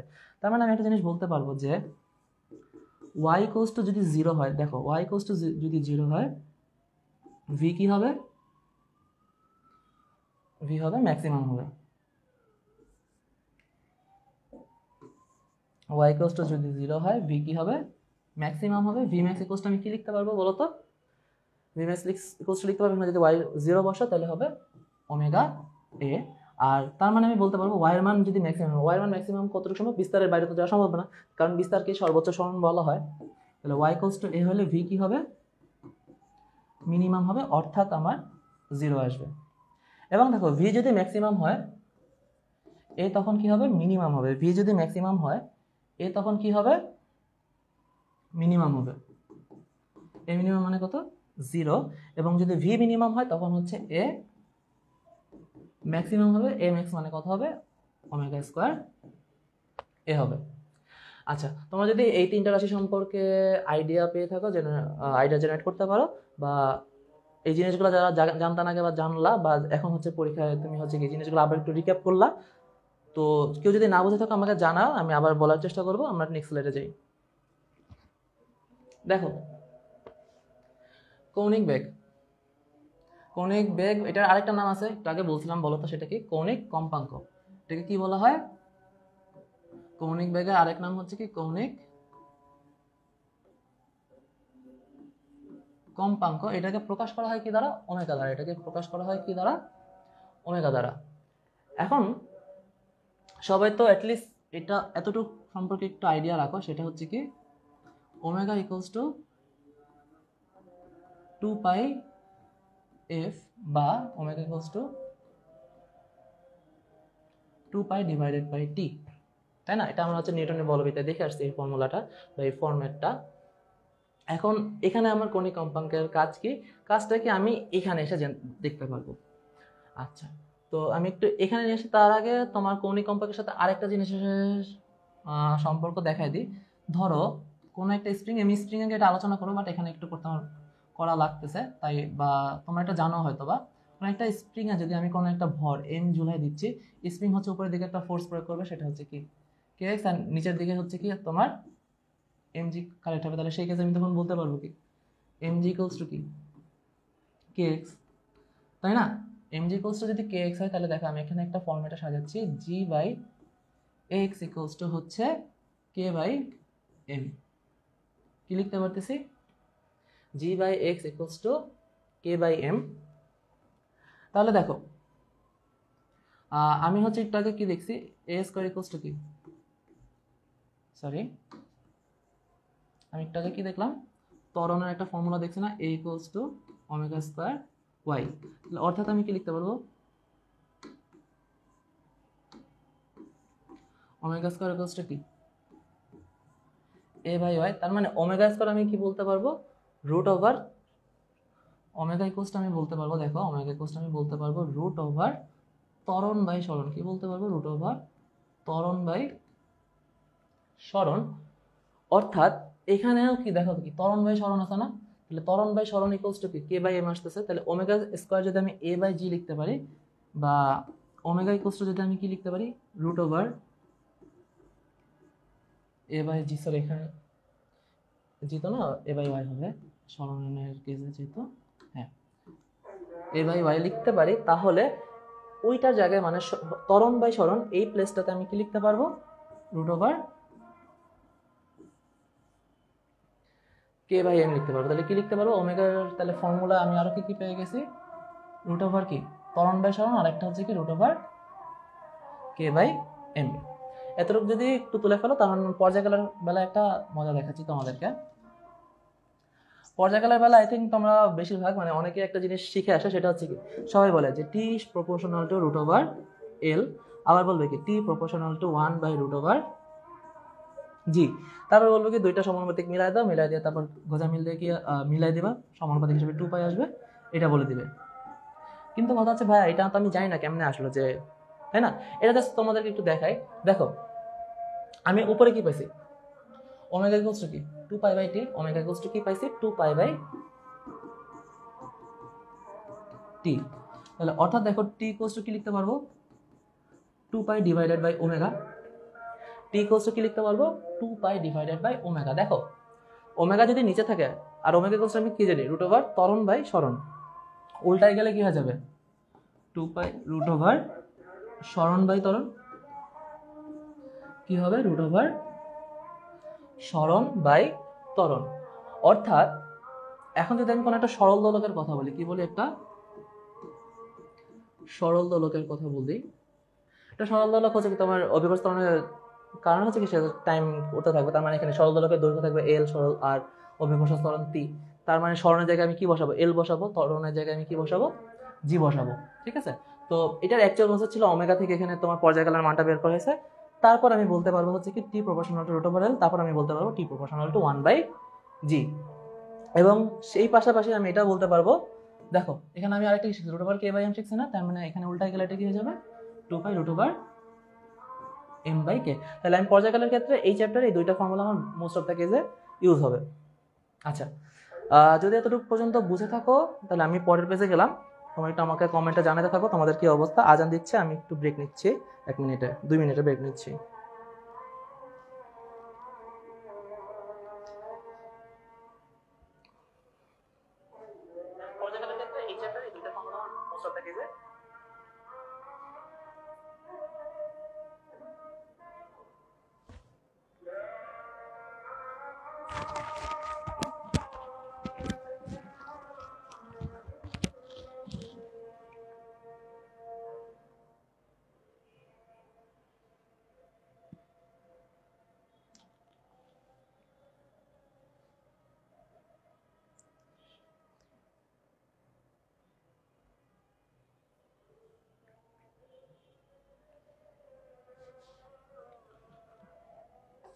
আচ্ছা আজানের দিছিল, এই জন্য 2 মিনিট অফ রাখলাম।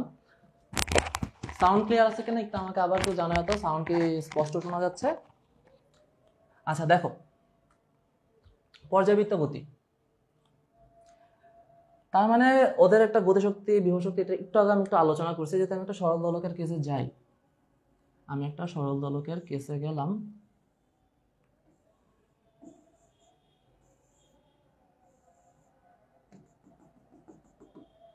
আচ্ছা ম্যাক্সিমাম পয়েন্ট আমি কি দেখতেছি, ম্যাক্সিমাম পয়েন্টে আমার পুরোটাই হচ্ছে কি টোটাল এনার্জিটা হচ্ছে কি বিভব এনার্জি বা হচ্ছে পটেনশিয়াল এনার্জি, আর মিনিমাম পয়েন্টে আমার পুরোটাই হচ্ছে কি কাইনেটিক এনার্জি বা গতিশক্তি। দেখো তাহলে আমার এখানে যে যদি শক্তি নির্ণয়ের ফর্মেটগুলো, তো আমরা কাজ ক্ষমতা শক্তি এই চ্যাপ্টারে হচ্ছে যে তুমি 2টা পয়েন্টে কিভাবে শক্তি নির্ণয় করবা সেটা জেনে আসছো। যদি না থাকে আমি জাস্ট টার্মগুলো লিখতেছি, এটা যদি থিটা হয় কিংবা হচ্ছে কি লেটস সে এক্স হইলো, তাই না? আর পুরোটার দৈর্ঘ্য যদি এল হয় তাহলে আমি এখানে এর ম্যাক্সিমাম পয়েন্টে ইপি ইকুয়ালস টু কি লিখতে পারবো, বা ম্যাক্সিমাম পয়েন্টে বা টোটাল এনার্জিটা আমি কি লিখতে পারবো, এম জি, দুইটা কেস ছিল, একটা হচ্ছে কি L minus L cos theta, আর একটা হচ্ছে কি M G L minus root over এল স্কোয়ার মাইনাস এক্স স্কোয়ার। আচ্ছা, তো এটা হচ্ছে কাজ ক্ষমতা শক্তিতে তোমরা সবাই হয়তো দেখে আসছো। এখন কথা হচ্ছে পর্যাবৃত্ত গতির সাথে সম্পর্ক। অবভিয়াসলি কি এখানে যে অবজেক্টটা, যেটা এম ভরের অবজেক্ট, সেটা হচ্ছে কি পর্যাবৃত্ত গতিতে আছে, তাই না? তাহলে সেক্ষেত্রে তার কি গতিশক্তি বিভব শক্তির একটা ইকুয়েশন থাকবে, সেখানে কি থাকবে, তার গতিশক্তি এবং বিভব শক্তির একটা ইকুয়েশন থাকবে। আমি যদি বলি আমার এটা ইকে দ্বারা প্রকাশ করা হচ্ছে এবং এটা ইপি দ্বারা, আমি যদি টোটাল এনার্জিটাকে চিন্তা করি, টোটাল এনার্জি এখানে কত কি আসছে, ই ইকুয়ালস টু তোমার কি হবে, ইপি প্লাস ইকে, এটা হচ্ছে হাফ কে স্কোয়ার। তোমার এখানে টোটাল এনার্জি কত, হাফ ইন্টু কে ইন্টু এ স্কোয়ার, মানে বি স্কোয়ার স্কোয়ার। তা এখন যদি আমি মিডিয়াম মানে মিডল কোনো একটা পয়েন্টে চিন্তা করি, যে মিডল কোনো একটা পয়েন্টে তার বিভব শক্তি কি হতে পারে, মিডল কোনো একটা পয়েন্টে তার গতিশক্তি কি হতে পারে, তাহলে সেই কেসে আমার কি হবে, দেখো একটা ইকুয়েশন আছে, ইকে ইকুয়ালস টু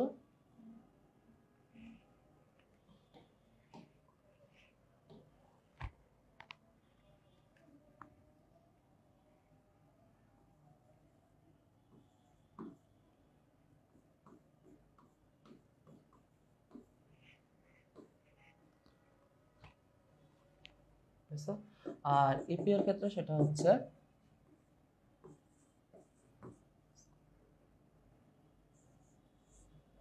ইন্টু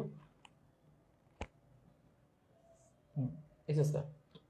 ঠিক আছে, তো আমি যদি বলি বিভব শক্তি, এটা হচ্ছে কি যে অবজেক্ট নিচ্ছে সেটার ভর, সে কত কৌণিক বেগে আছে সেটা স্কোয়ার ইন্টু তার সরণের স্কোয়ার, এবং আমি যদি গতিশক্তির ক্ষেত্রে সেটা তাকাই এম ওমেগা স্কোয়ার ইন্টু এ স্কোয়ার মাইনাস এক্স স্কোয়ার। এখন যদি এটার ইকুয়েশনের কথা চিন্তা করি, ইকুয়েশনটাকে বলতে পারবেন, আচ্ছা স্যার একটা হাফ আমি ভুলে গেছিলাম,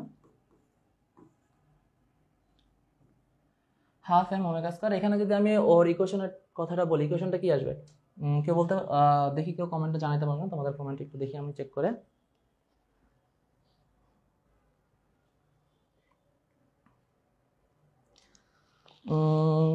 কারো কোনো প্রবলেম আছে কিনা,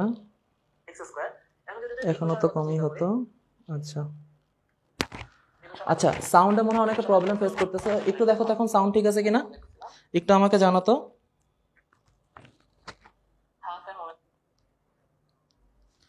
একটু জানাও তো সাউন্ড ঠিক আছে কিনা,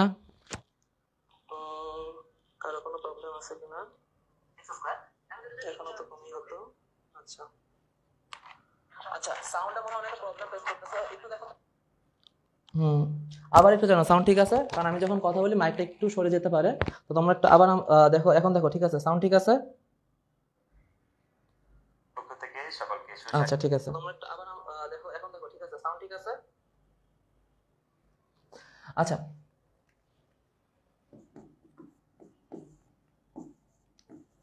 দেখো এক্স এর ইকুয়েশন আমরা কি জানি বলো তো, এক্স কি এখানে বেসিক্যালি বলো তো, এক্স হচ্ছে এখানে সরণ, সরণের ইকুয়েশন কি হবে, এ square sine square omega T plus del. ঠিক আছে, বা এখানে তুমি হচ্ছে চাইলে এটাও ইউজ করতে পারো যে এম ওমেগা, আমি দেখো ওমেগা স্কয়ার ইকুয়ালস টু কি জানি, ওমেগা স্কয়ার ইকুয়ালস টু আমি জানি হচ্ছে কি root over omega equals to জানি আমি হচ্ছে কি কে বাই এম। তাহলে দেখো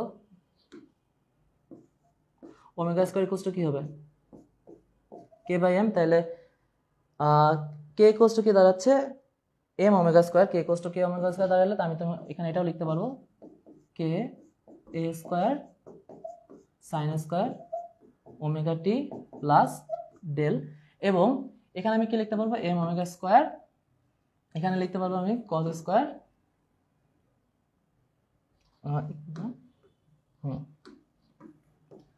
এ square minus A square cos square omega T plus del.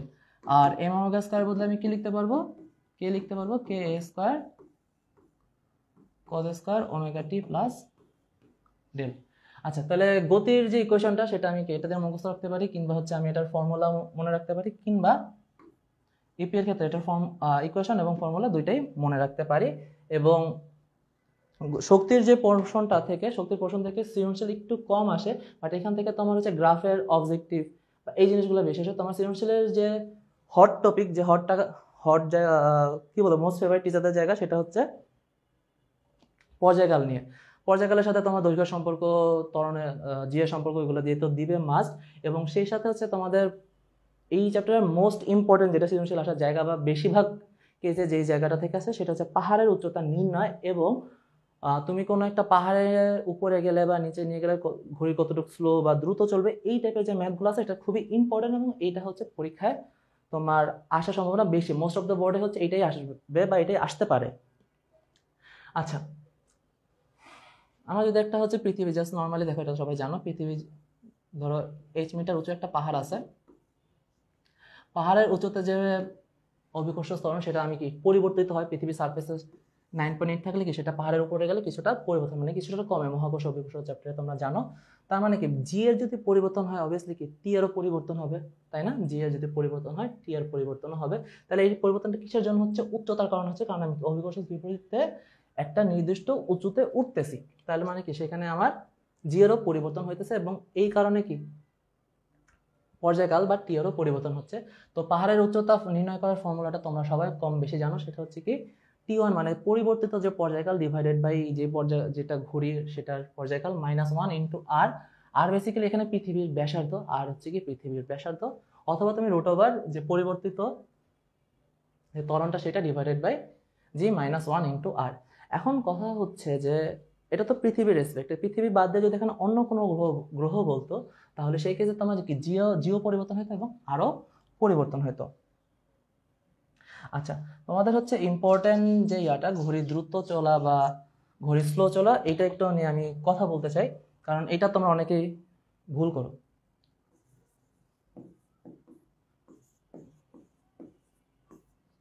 এটা হচ্ছে ঘড়ি স্লো। এখন তার আগে আমি বলো তো, ঘড়ি স্লো যদি চলে কিংবা ঘড়ি ফাস্টও চললো, কেন চলতে পারে?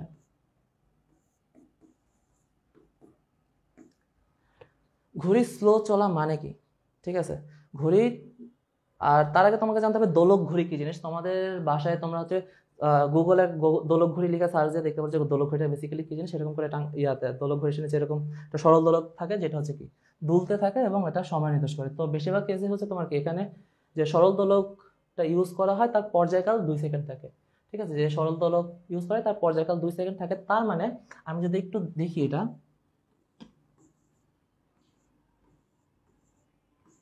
আমার এইখান থেকে আবার এইখানে যদি আসি, এইখান থেকে আবার যদি এইখানে চলে আসি, তাহলে আমার টোটাল 2 সেকেন্ড সময় লাগবে। তার মানে কি আমি যদি একটা পূর্ণ দোলন কাল সম্পন্ন করি তাহলে আমার কি কতটুকু সময় লাগতেছে? 2 সেকেন্ড সময় লাগতেছে। তার মানে একটা অর্ধ দোলন যদি আমি দিই তাহলে সেই কেসে আমার সময় লাগবে 1 সেকেন্ড। তাহলে একটা অর্ধ দোলনের সময় লাগবে কত? 1 সেকেন্ড। এখন একটা জিনিস তুমি চিন্তা করো, যদি এটা যদি একটু স্লো হয়ে যায়, এটা কি হয়ে যায়? একটু স্লো হয়ে যায়। তার মানে কি ওর যে দোলন কালটা সেটা কি হয়ে যাবে? বৃদ্ধি পাবে। সেই দোলন কালটা কি হবে? বৃদ্ধি পাবে। বৃদ্ধি পাবে, কারণ হচ্ছে কি সে আবার যখন এখানে আসবে আস্তে আস্তে আস্তে কি সময় বেশি লাগবে না? আবার যাবে যেতে যেতে কি সময় বেশি লাগবে। আর যদি বলে সে ঘড়ি ফাস্ট যাবে, ঘড়ি ফাস্ট যাওয়া মানে কি তার দোলন কাল যেটা সেটা কি হয়ে যাবে? কমে যাবে। ঘড়ি ফাস্ট যাওয়া মানে হচ্ছে কি টি কমে যাবে। আর যদি বলি ঘড়ি স্লো হয়ে যাওয়া তার মানে কি টি বেড়ে যাবে। কারণ হচ্ছে কি তখন ফাস্ট যাবে, এরকম ফাস্ট যাবে, ফাস্ট কি ঘড়ির টাইম বেড়ে যাবে। এখন তাহলে এখানে ম্যাথগুলো কিরকম আসে আই থিঙ্ক সবাই জানো, বাট যারা জানো না তাদের জন্য আমি আবার একটু বলতেছি। দেখো, আমি যদি একটা দিনের হিসাব করি, একদিন, তাহলে একদিনে মানে কি 24 ঘন্টা, 24 ঘন্টা মানে কত, 24 ইন্টু 3600, মিনিটে নাও, তারপর যদি একবারে সেকেন্ড নাও তাহলে কত আসে, 86400 সেকেন্ড। এখন একটা সরল দোলকের যে ঘড়ি বা সরল দোলকের যে ঘড়ি সেইটা রেসপেক্টে কি হবে, সেও সেম, যদি সে নিচে পৃথিবী পৃষ্ঠে থাকে তাহলে তখন কি সেম এরকম টাইমিংই দিবে, যে তার ক্ষেত্রেও একদিন ইকুয়ালস টু কি এত সেকেন্ডই থাকবে। এখন যদি আমি এটাকে পাহাড়ের উঁচুতে নিয়ে যাই বা কোনো একটা এমন জায়গায় নিয়ে গেলাম যেখানে কি আমার ওর যে ইয়াটা পর্যায়কালটা সেটা বেড়ে গেল, সেই পর্যায়কালটা কি হয়ে গেছে, বেড়ে হয়ে গেছে। পর্যায়কাল বেড়ে যাওয়া মানে কি, তার ঘড়িটা স্লো, অর্থাৎ সে যে দোলনকালের যে টাইমিংটা সেটা কমে যাইতেছে। মানে আগে যদি সে 8640টি অর্ধদোল এত সেকেন্ডে দিবে, যদি সে ঠিক থাকে এত সেকেন্ডে দিবে, তাই না? কিন্তু যদি সে স্লো হয়ে যায় তার মানে কি এতগুলো অর্ধদোলন দিতে কি তার আরো কি বেশি সময় লাগবে না? তার মানে কি এতগুলো অর্ধদোলন দিতে তার কি আরো বেশি সময় লাগবে। অর্থাৎ অর্থাৎ তার মানে কি এতটা থেকে এখন যদি আমি এতটুকু হিসাব করি যে 86400 সেকেন্ডে, একটু দাঁড়াও তো। আচ্ছা, এতটুকু পর্যন্ত বুঝছো কিনা একটু দেখো, একটু কমেন্টে দাও তোমাদের। আশা করি তোমরা ভালো আছো। আচ্ছা, এতটুকু পর্যন্ত আচ্ছা, সাউন্ড ঠিক আছে? একটু জানাও আমাকে, সাউন্ড ঠিক আছে? যতটুকু বোঝানো হয়েছে ততটুকু বুঝেছি কিনা একটু জানাও আমাকে। আচ্ছা, এতটুকু পর্যন্ত আচ্ছা, ওকে। দেখো, যদি ঘড়ি সুস্থ থাকে, ঠিক থাকে, তাহলে আমি কি বলতে পারবো, এতটি অর্ধদোলন দিতেছে কত, এত সেকেন্ডে, ঠিক আছে? এখন যদি ঘড়ি স্লো হয়ে যায় তাহলে কি,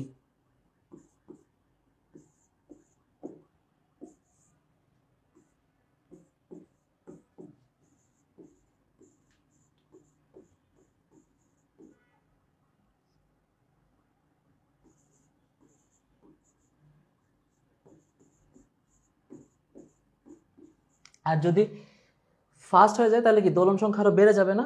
তাহলে তখন সেই কেসে কি হবে, 86400 প্লাস ধর এন সংখ্যক বেড়ে গেছে, এতটি অর্ধদোল দিবে কতটুকু,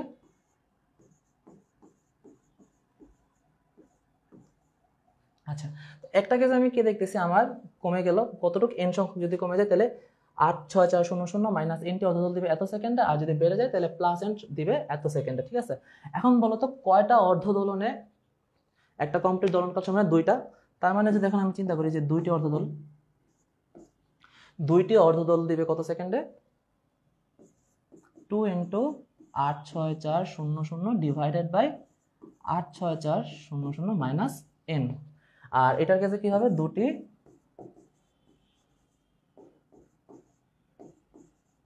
অর্ধদল দিবে কতটুকু, 2 into 86400 divided by 86400 plus N.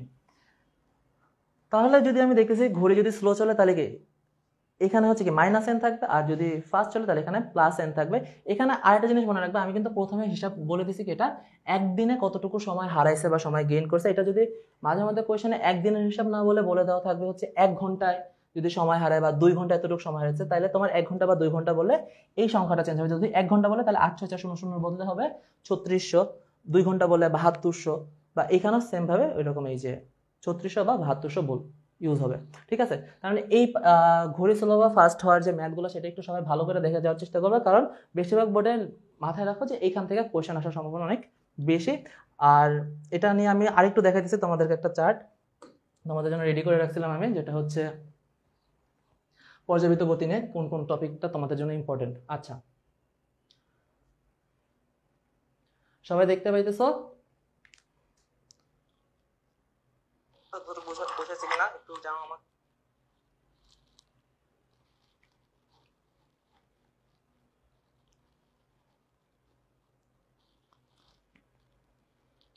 এই চা কফি নিয়ে চলে আসতে চাইছে কি রে? আমার জন্য একটু পাঠিয়ে দিস চা কফি।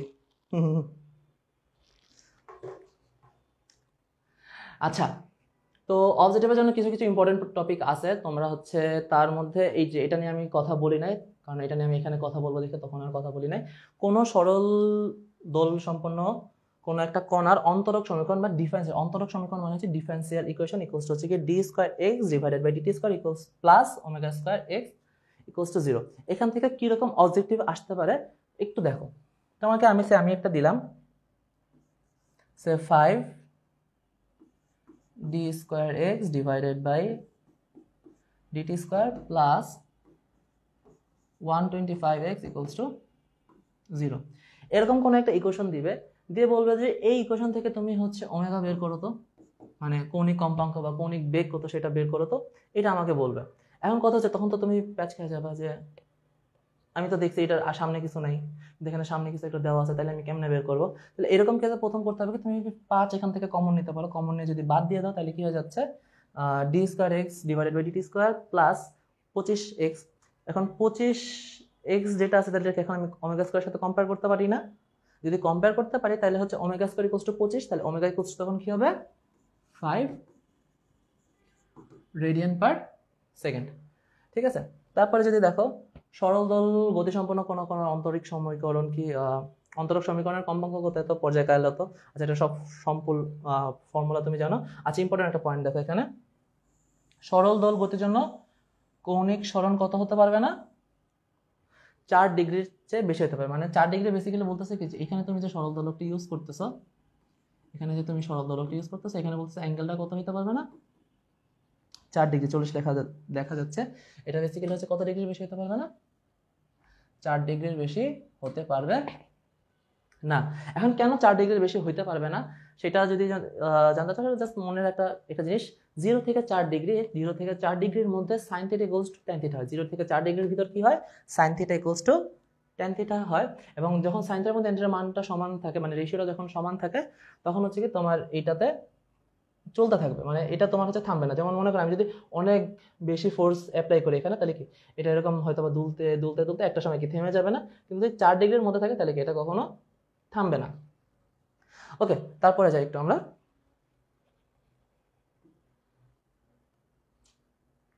আচ্ছা,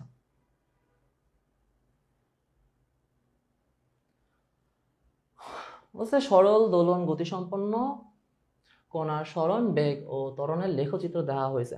আচ্ছা, আমি যদি একটু ওইটার গ্রাফটা একটু তোমাদেরকে ফিল করে দেখো, ওয়াই কোসটা আমি কি জানতাম, এ সাইন থিটা মানে ওমেগা টি প্লাস, এটাকে একসাথে থিটা লেখা যায়। তার মানে এটা কি সাইন এর গ্রাফ হবে, এটা কি হবে সাইনের গ্রাফ হবে। সাইনের গ্রাফটা কি হবে, ঢেউয়ের মতো এরকম 0 থেকে স্টার্ট হবে। মেইন পয়েন্টে গিয়ে তোমার ম্যাক্সিমাম ভ্যালু কি থাকে, 1 থাকে। আর এখানে যেহেতু বিস্তারে, তাহলে এখানে ম্যাক্সিমাম পয়েন্ট কি হবে, এ হবে।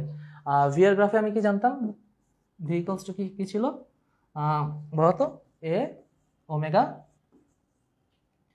কস থিটা, তাই না? এ ওমেগা কস থিটা। তার মানে আমি যদি এখানে এর দিকে তাকাই, কস থিটাতে কি হয়, 0তে মান ম্যাক্সিমাম থাকে, তারপর হচ্ছে কি π/2 তে কমে যায়, তো এরকম করে কস জেডটা যাচ্ছে। আর যদি এর গ্রাফটা এর সমীকরণের দিকে তাকাই, তাহলে কি ছিল, মাইনাস ওমেগা স্কয়ার এ সাইন থিটা। এটা কি মাইনাস সাইন থিটার গ্রাফ, মানে কি এই গ্রাফটা উল্টায় যাবে। মাইনাস হওয়া মানে কি কোনো কিছু উল্টায় যাওয়া, মাইনাস হওয়া মানে কি কোনো কিছু 180 ডিগ্রি কোণে উল্টায় যাওয়া। তার মানে কি এখানে এটা ছিল সাইন থিটা, 180 ডিগ্রি কোণে উল্টায় গেছে, তার মানে হচ্ছে কারণ গ্রাফটা উল্টা যাচ্ছে।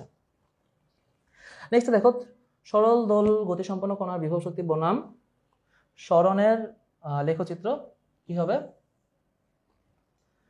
বিভব শক্তি বনাম, কারণ আমি ওইখানে একটা ফর্মুলা দেখলাম না যে বিভব শক্তি কি ছিল, ইপি ইকুয়ালস টু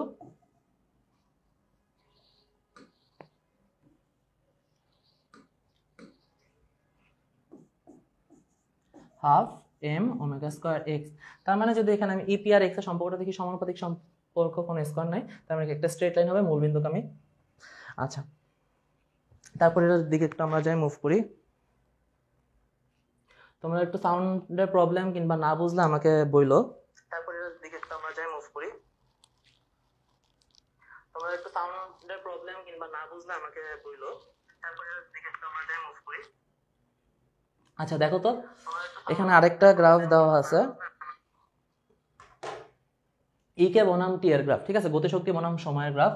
তো গতিশক্তি বনাম সময়ের গ্রাফটা একটু লাইক তোমাদের কাছে অপরিচিত, মানে যে এটা কেন এরকম হলো, এরকম একটা চিন্তা মাথার ভিতর আসতে পারে। তো তোমাকে হচ্ছে এই জন্য হচ্ছে ইকে সমীকরণের দিকে একটু যাইতে হবে। তুমি যদি গতিশক্তি সমীকরণের বেলায় যাও তাহলে তোমার এখানে কি ছিল, সাইন স্কোয়ার ছিল না? তাহলে সেই ক্ষেত্রে তোমার হচ্ছে কি, যদি আমি দেখি সাইন থিটার গ্রাফটা কি এরকম হয়, আর যদি আমি দেখি হচ্ছে ইয়ার গ্রাফ কজের গ্রাফটা কিরকম হবে, এরকম হবে। এটা তো মাত্র দেখলা তোমরা। এখন যদি বলে আমাকে সাইন স্কোয়ার গ্রাফের বেলায় হচ্ছে কি তোমার কোনো মান তো নেগেটিভ হবে না, তাহলে এই জিনিসটা হচ্ছে কি তখন ঘুরে যায়, তখন হচ্ছে কি ঢেউটা উপরে হয়। অ্যাকচুয়ালি ঢেউ হয় না, একদম এরকম ভাবে কার্ভ থাকে, এরকম ভাবে কার্ভ থাকে, এরকম ভাবে কার্ভ থাকে, ঠিক আছে। তারপরে হচ্ছে দেখো ওমেগা ও এফ এর মধ্যবর্তী একটি মাত্র ধ্রুবকের পার্থক্য, সেটা হচ্ছে কি 2 পাই, কারণ আমি ফর্মুলা কি জানি, omega equals to 2 pi F. আচ্ছা, তারপরে নেক্সট। আচ্ছা, এই গ্রাফটা একটু দেখো, টি স্কোয়ার ইকুয়ালস টু কি লিখছে জি, কারণ আমরা কি জানি টি স্কোয়ার ইকুয়ালস টু হচ্ছে কি 4 পাই স্কোয়ার এল বাই জি। তার মানে কি টি স্কোয়ার সাথে জি এর সম্পর্ক হচ্ছে কি ব্যস্তানুপাতিক, আর ব্যস্তানুপাতিক থাকলে গ্রাফটা হচ্ছে এরকম একটু বেঁকানো থাকে।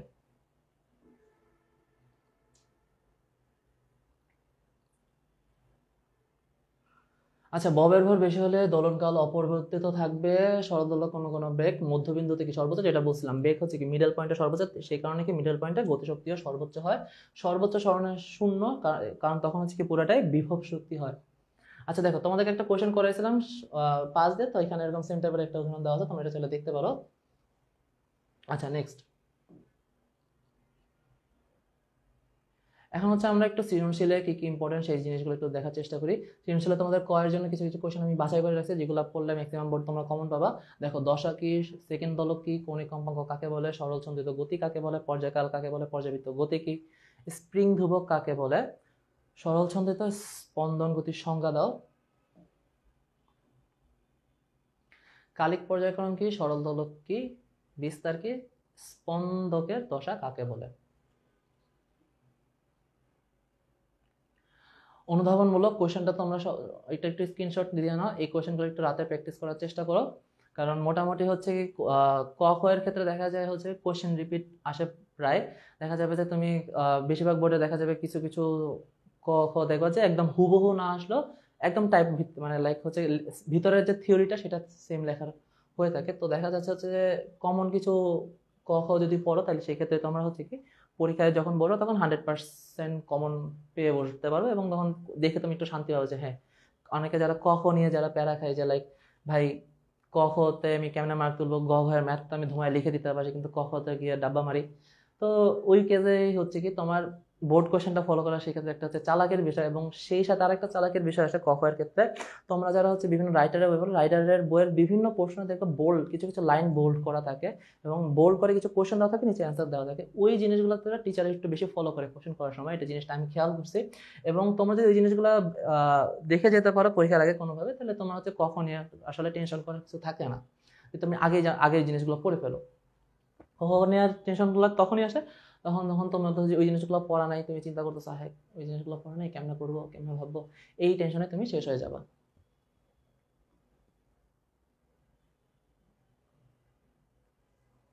আচ্ছা, অতটুকু তোলা হয়ে গেলে বা স্ক্রিনশট হয়ে গেলে তুমি এতটুকু পার্ট একটু স্ক্রিনশট নিয়ে নাও।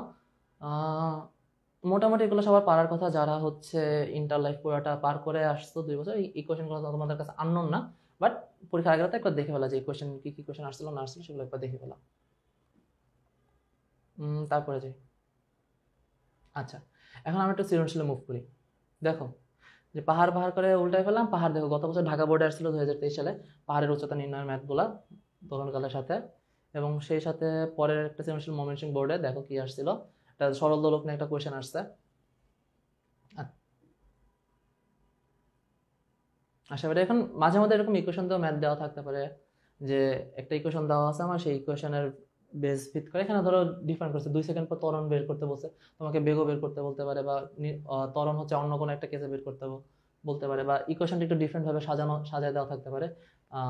এই ইকুয়েশনটা কেউ সবাই দেখছো কিনা, ধরো মাঝে মধ্যে এরকম ভাবে যদি কোনো একটা ইকুয়েশন সাজানো থাকে যে x equals to a sin omega T plus b cos omega T কি এরকম ভাবে অনেক সময় হচ্ছে দেখা যাবে স্মরণের ইকুয়েশনটা সাজানো থাকে। তো এই কাজটা আসলে না অনেকে আটকায় যায়। তো এই কনসেশন থেকে বেশি কিছু ডিরাইভ করতে বলে না, বেশি হলে তোমাকে বলবে হচ্ছে এখান থেকে ইয়া বের করতে, যে এই একটা ইকুয়েশন দেওয়া আছে এখানে বিস্তার করতে, এখানে কি কত বিস্তার করতে। তাহলে এই এরকম ইকুয়েশন থেকে যদি তোমাকে বিস্তার নির্ণয় করতে বলো, তুমি একটা ফর্মুলা মাথায় রাখতে পারো, বিস্তার equals to A square plus এখানে বি স্কোয়ার হবে। কেন হবে এটা পরীক্ষার হাতে আপাতত এখন জানার দরকার নেই, তোমার জাস্ট মাথায় রাখতে পারো, যদি আসে কোনোভাবে লিখতে পারো। ওকে, নেক্সট। তো এখানে শক্তির পরিবর্তন নিয়ে দেওয়া আছে, এগুলো অ্যাজ ওয়েল এজ ইম্পর্টেন্ট।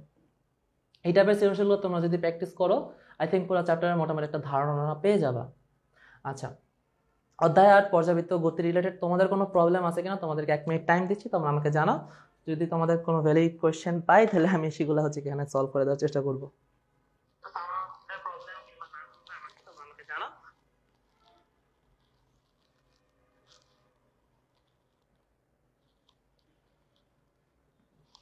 সবাই ক্লিয়ার নাকি?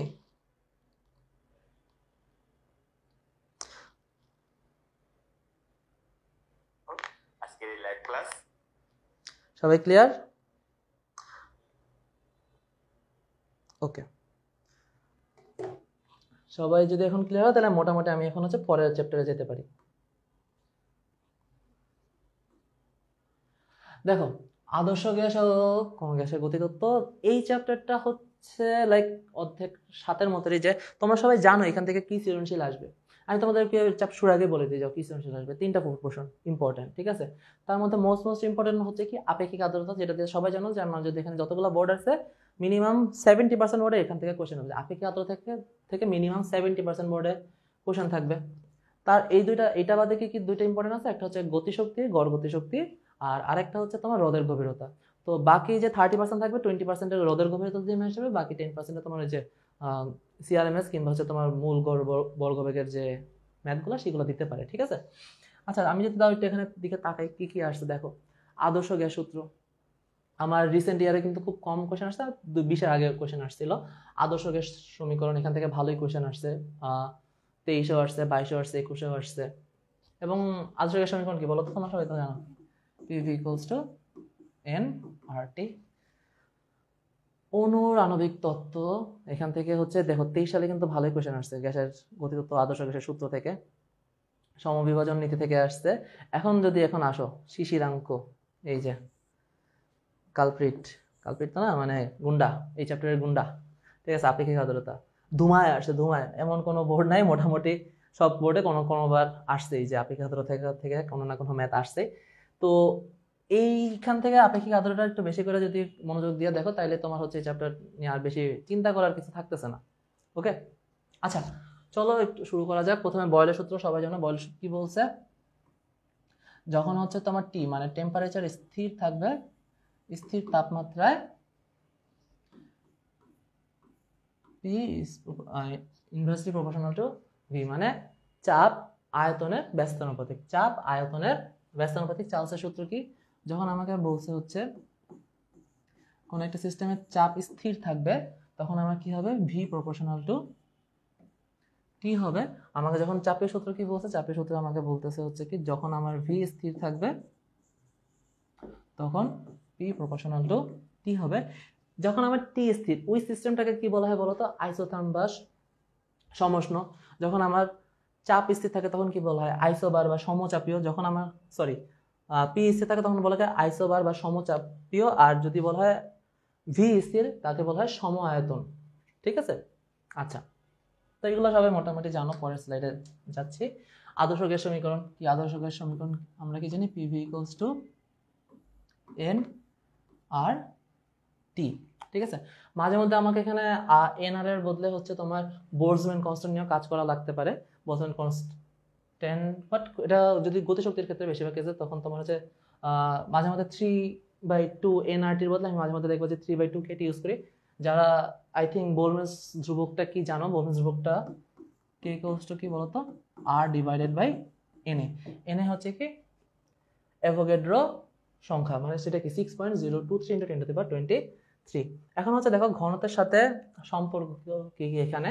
আমি যদি এই ইকুয়েশনটা থেকে এখানে আসি, আমি এটা লিখতে পারবো না যে PV = n মানে কত, W/m RT, বা আমি যদি এখানে এটা লিখি PM ডিভাইডেড বাই RT কে পাশে নিয়ে এখানে কি লিখতে পারবো W/v।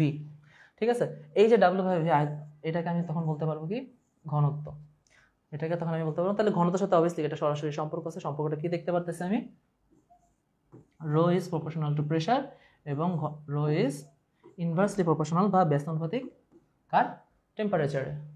আই থিঙ্ক বুঝতে পারছো সবাই। তারপরে যাও গ্যাসের আণবিক গতিতত্ত্ব, একটু বানান ভুল আছে, গ্যাসের আণবিক গতিতত্ত্ব, এগুলো সবাই বয়স হতো, এগুলো সবাই জানো, এগুলো আমি কথা বলতেছি না। আচ্ছা দেখো এখানে অনেক একটু প্যারাখা, এটা অবজেক্টিভের জন্য বা মাঝে মধ্যে গয়ের জন্য ইম্পর্টেন্ট। তো বিভিন্ন গ্যাসের জন্য কিন্তু গতিশক্তি ডিফারেন্ট হয়। এখানে কিন্তু সবাই একটা ধরা খায় যে আমি বলতে পারি না যে কখন আমি কি ইউজ করব। ঠিক আছে, তো এখানে সবাই একটু প্যারা খায়, সেটা একটু আমি ক্লিয়ার করে দিচ্ছি।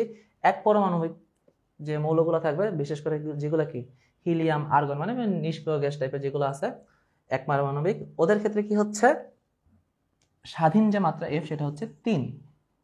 তাহলে যখন ওদের গতিশক্তি বের করতে বলে বেসিক্যালি, তখন আমরা ওদের রৈখিক গতিশক্তি বের করি। ওদেরকে আমরা কি বের করি, রৈখিক গতিশক্তি বের করি। কারণ এক পারমাণবিক যে গ্যাসগুলো আছে এগুলো না, এদের ঘূর্ণন গতিশক্তি নাই, এদের ঘূর্ণন গতিশক্তি হচ্ছে 0। তার মানে টোটাল গতিশক্তি কি হবে 3/2, এটা কি হবে 3/2 nRT, বা যদি আমাকে হচ্ছে এমন বলে যে কয়টা ইয়ার জন্য, তাহলে 3/2 KT, মানে বোলটজম্যান ধ্রুবক ইনটু টেম্পারেচার, সেটা ইউজ করতে পারবো। দ্বিপারমাণবিক কিংবা সরল রৈখিক বহু পারমাণবিক এর ক্ষেত্রে মানে হচ্ছে কি তোমার হাইড্রোজেন, অক্সিজেন, নাইট্রোজেন এই টাইপের গ্যাসগুলো বা কার্বন ডাই অক্সাইড, এদের জন্য কি হচ্ছে স্বাধীনতার মাত্রা 3 + 2 = 5। তাহলে এখানে ওদের কি ঘূর্ণন গতিশক্তি আছে, সেই ঘূর্ণন গতিশক্তি কত, শুধু এনআরটি, এটার ঘূর্ণন গতিশক্তি কি হবে এনআরটি, আর রৈখিক গতিশক্তি হচ্ছে কি 3/2 এনআরটি। এই দুটো যখন সামেশন করে দেবো তখন কি চলে আসবে 5/2 এনআরটি। এটা কাদের জন্য, দ্বিপারমাণবিক যারা গ্যাস আসে বা সরলরৈখিক বহু পারমাণবিক যারা গ্যাস আছে তাদের জন্য। এই জিনিসটাতে কিন্তু সবাই এলোমেলো লেগেছে, একটু ভালো করে লিখে নিও যে কাদের জন্য কি হবে। তারপরে বহু পারমাণবিক যারা আছে, লেটস সে অ্যামোনিয়া, ওর জন্য কি হবে 3 + 3 6, রৈখিক গতিশক্তি কত 3/2 এনআরটি, আর এখানে কত 3 × ½ এনআরটি গুণ হয়, টোটালি কত আসতে লাস্টে 3 এনআরটি। ঠিক আছে, এই প্রচারটা একটু সবাই ভালো করে দেখে নাও, না বুঝলে আমাকে বলো, আমাকে জানাও। কজ তোমরা এটাতে কিন্তু অনেকেই প্যারা খাও, আমি দেখছি যে হচ্ছে কোনটার মানে কোন গ্যাসের জন্য কি ইউজ করবে এটা কিন্তু অনেকে জানো না। সবাই একটু বলো, আমাকে জানাও। কজ তোমরা এটাতে কিন্তু অনেকেই প্যারা খাও, আমি দেখছি যে হচ্ছে কোনটার মানে কোন গ্যাসের জন্য কি ইউজ করবে এটা কিন্তু অনেকে জানো না। আচ্ছা, স্যারকে তো চিন্তা পারতেছি না, কে বলছো? সাব্বির আহমেদ। আমার পরিচয়টা আমি দিচ্ছি, আমি ক্লাসের শেষে পরিচয়টা আমার বলতেছি। আগে তোমরা হচ্ছে ক্লাসটা শেষ করো, যেহেতু পরীক্ষা। আমার পরিচয় থেকেও বেশি ইম্পর্টেন্ট হচ্ছে যে তোমাদের ক্লাসের মনোযোগটা এবং সেটা তুমি ক্লাসে কতটুকু বুঝতে পারতেছো সেই জিনিসটা। আচ্ছা, এটা যদি বোঝা থাকে আমরা পরে যাতে যাই। আদর্শ গ্যাস ও গ্যাসের গতিতত্ত্বের এটা হচ্ছে আমি এটা পেজটা লাস্ট স্লাইড, তারপর এখান থেকে আমরা কিছু পড়াবো না, তারপর আমরা কোশ্চেন অ্যানালিসিসে যাব। দেখো গড়মুক্ত পথে তোমাদের ম্যাক্সওয়েলের যে সূত্রটা, এটা অনেক বেশি এটাই সব থেকে বেশি ইউজ করা হয়। তো আরও যেটা আছে ক্লসিয়াসের, তো ওইটার ইউজটা একটু কম, বাট এটা তোমার চাইলে হচ্ছে এটাই বেশিরভাগ ক্ষেত্রে মনে রাখতে। এখান থেকে কোনো সৃজনশীলে কিছু আসে না কোনো সময়, বা আসে নাই। এখান থেকে যদি জাস্ট মনে রাখতে পারো যে মুক্ত পথের সাথে এই ইয়ারগুলোর সম্পর্ক কি, মানে ব্যাসের, চাপের বা তাপমাত্রার সম্পর্কগুলো কি, সেই সম্পর্কগুলো জাস্ট তুমি এখানে মনে রাখতে পারো। এখান থেকে বেশি কোনো কোশ্চেন আসে না। কোশ্চেন আসবে কি, হট টপিক হচ্ছে কি আপেক্ষিক আর্দ্রতা বা শিশিরাঙ্ক থেকে। আমি জাস্ট এটা নিয়ে কিছু বলবো না, আমি জাস্ট হচ্ছে গ্লেসিয়ার কনস্ট্যান্ট একটা কথা বলবো। তো কারণ আই থিঙ্ক যারা পড়ে আসছো, আমি যতটুকু দেখছি যে সবাই এইটা দিয়ে অ্যান্সার করতে একটু কমফোর্ট ফিল করে। কারণ হচ্ছে কি এটা বের করা খুবই ইজি থাকে, যে তোমাকে দুইটা ডিফারেন্ট টেম্পারেচারে আমার আপেক্ষিক আর্দ্রতা বের করতে হবে, রেশিও করে দিতে হবে, অ্যান্সার বের হয়ে গেলো, শেষ ওই নিয়ম করে। আচ্ছা, কিন্তু সবাই একটা জায়গায় প্যারা খায় হচ্ছে যে এখানে টেম্পারেচার ধরাগুলো নেই যে কোনটা কি হবে। দেখো থিটা কি শিশিরাঙ্ক ইকুয়ালস হচ্ছে কি শুষ্ক থার্মোমিটার পার্ট মাইনাস জি ইন্টু শুষ্ক আর আর্দ্রর মাইনাস। আচ্ছা, তাহলে আমি একটু টেম্পারেচারটা বুঝি। তোমার গ্লেসিয়ার ইয়াকে এখান থেকে আমি হচ্ছে শিশিরাঙ্ক নির্ণয় করতে পারতেছি। দুইটা পার্ট স্কেল থাকে, একটা হচ্ছে কি শুষ্ক থার্মোমিটার মানে স্কেলটা আমি থার্মোমিটার বলতেছি। আর আরেকটা হচ্ছে কি আর্দ্র, মানে একটা ভিজা, আর্দ্র মানে হচ্ছে ভিজা, ভিজা স্কেল থার্মোমিটার থাকে, আর ভিজা পোর্শন থাকে, একটা হচ্ছে শুষ্ক। একটা সব জিনিস সবসময় মাথায় রাখবা, θ1 মানে শুষ্ক পাশের যে টেম্পারেচারটা সেটা অলওয়েজ বেশি হবে। θ1 অলওয়েজ কি হবে?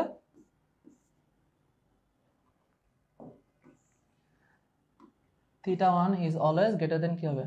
থিটা হবে, এবং θ1 অবভিয়াসলি গ্রেটার দেন θ2 হবে। ঠিক আছে, অর্থাৎ আমার হচ্ছে এই জিনিসটা যদি আমি মাথায় রাখতে পারি যে শুষ্ক থার্মোমিটারের পার্ট কোনটা, তাহলে বাকি দুইটা আমি অটোমেটিকলি জেনে ফেলবো যে বাকি দুইটার কোনটা কি হবে, দেন আমার পুরা ক্যালকুলেশন তখন ইজি হয়ে যাবে। সো যে এই জিনিসটা ঠিক করতে পারবে যে θ1 কি হবে, θ2 কি হবে, থিটা কি হবে, তাইলে তার পরের পার্টটুকু তাদের জন্য ইজি। এটা নিয়ে এখন মানে নতুন করে বলার কিছু নেই অ্যাকচুয়ালি। এখন তোমাদের জন্য যদি কোয়েশ্চেনগুলো একটু দেখা যায় কিরকম টাইপের কোয়েশ্চেন এই চ্যাপ্টারের জন্য পড়বা বা পড়লে ভালো হতে পারে, সেটা নিয়ে একটু তোমাদের সাথে কথাবার্তা বলি। দেখো,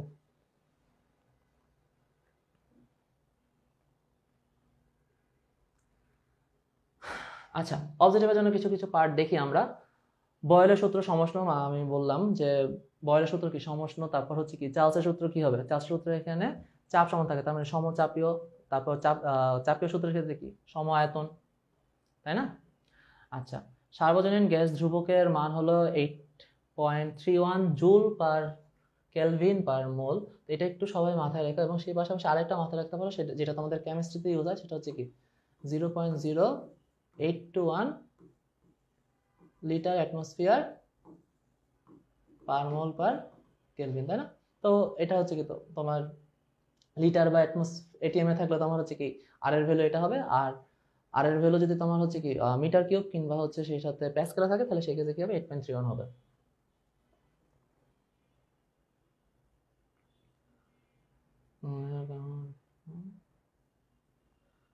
আচ্ছা, এগুলা তোমরা সবাই একটু দেখে নাও, আমি তোমাদেরকে জাস্ট এই টপিকটা নিয়ে কথা বলবো, কারণ এখানে সবাই একটু হচ্ছে প্যাচ খাও।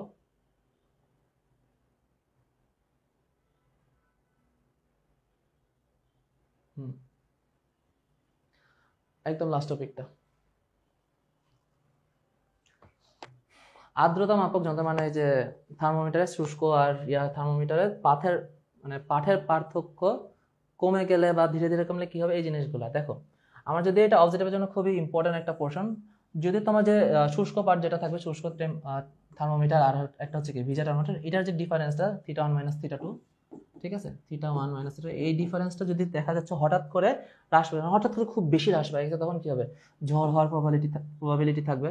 যদি আস্তে আস্তে কমে তাহলে কি হতে পারে, ঝড় না বৃষ্টি হতে পারে, বৃষ্টি হওয়ার সম্ভাবনা হতে পারে। খুব কম হলে কি হবে, আবহাওয়া আর্দ্র, মানে একটু ভিজা হবে, মানে তো ওই যে আর্দ্র আবহাওয়াটা জিনিসটা কি, সেই আবহাওয়াতে টেম্পারেচার যতই থাকুক না কেন, তোমার হচ্ছে অনেক, তুমি কিছুটা কাজ করলে তুমি অনেক ঘামায় যাবে, তোমার অস্বস্তি ফিল হবে, মানে এই ওয়েদারটা কারো ভালো লাগে না, ঠিক আছে। তারপর খুব বেশি হলে আবহাওয়া শুষ্ক হয়, ওকে, ডিফারেন্স খুব বেশি হলে খুব শুষ্ক হয়। এইগুলো এইখান থেকে এটা অবজেক্টিভের জন্য খুবই মাখন একটা জায়গা, এটা সবাই একটু ভালো করে দেখো। আবার পুরা, কারণ এখান থেকে তোমার অবজেক্টিভ কম আসে, বাট যেখান থেকে তাও মিনিমাম 2 থেকে 3টা দিবে এই চ্যাপ্টার থেকে অবজেক্টিভ। জ্ঞানমূলক কোশ্চেন জাস্ট অল্প কয়েকটা পড়লে হয়ে যাবে, আমি বেশি কিছু রাখি নাই তোমাদের জন্য, কারণ এখান থেকে কতে ধরে বাঁধা এই জিনিসগুলা রিপিটেড ভাবে চলে আসতেছে। আচ্ছা, যারা সম্পৃক্ত বাষ্পচাপ কাকে বলে বলবো, তারা সেই সাথে এটা অসম্পৃক্ত বাষ্পচাপ কাকে বলে এটা পড়ে নিও, এবং সম্পৃক্ত বাষ্পচাপ অসম্পৃক্ত বাষ্পচাপের যে একটা গ্রাফ আছে, এটা একটু দেখে যাও। অনুধাবনমূলক প্রশ্ন, একটা স্ক্রিনশট দিয়ে ছবি তুলে নাও, এবং এগুলো হচ্ছে বাসায় এখন তো যাওয়ার আগে দেখে নিও। কোনোতে কোনো সমস্যা থাকলে জানাও আমাকে, আমি চেষ্টা করবো তোমাদেরকে অ্যান্সার দেওয়ার। দেখি এখানে যে কোয়েশ্চেনগুলো আছে কারোটাই কোনো সমস্যা আছে কিনা, দেখি তোমাদের অ্যান্সার আমি দিব এখন।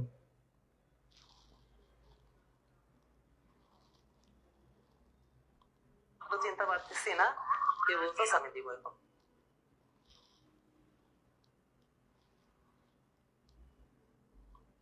চিন্তা পারতেছি না কে বলতেছ, আমি দিব এখন।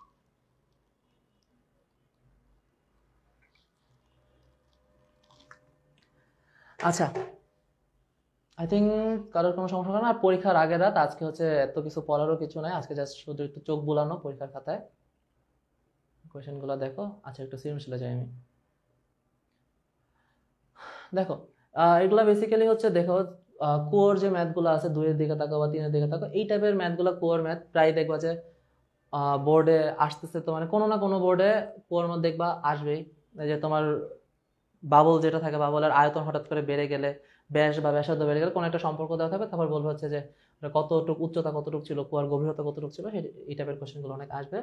এবং এছাড়া তোমার হচ্ছে এরকম বক্স দিয়ে দিবে বিভিন্ন জেলার বা বিভিন্ন স্থানের, এটা কি শুষ্ক বাল থার্মোমিটার মানে হচ্ছে এটা কি θ1, সিক্ত বাল আর আর্দ্র বাল এটা হচ্ছে θ2, গ্লেসিয়ার কনসেন্স জি।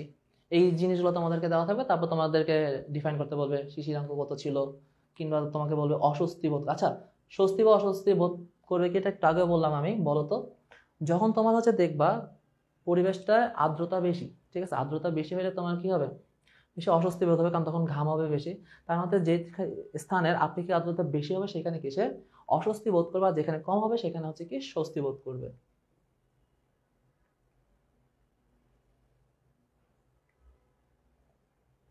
আচ্ছা,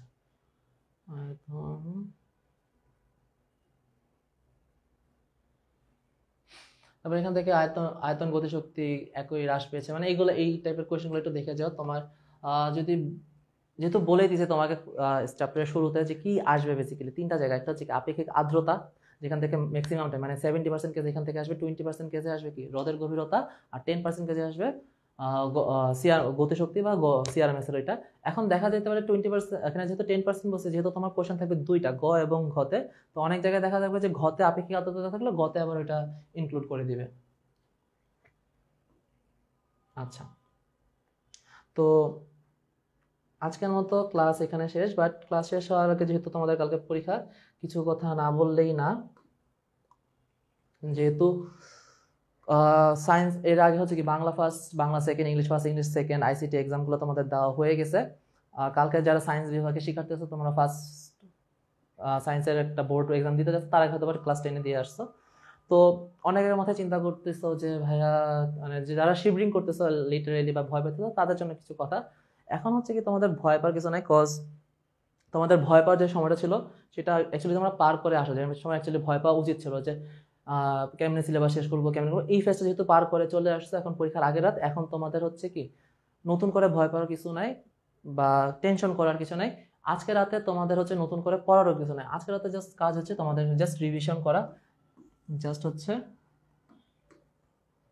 রিভিশন করা, মাথায় রাখো।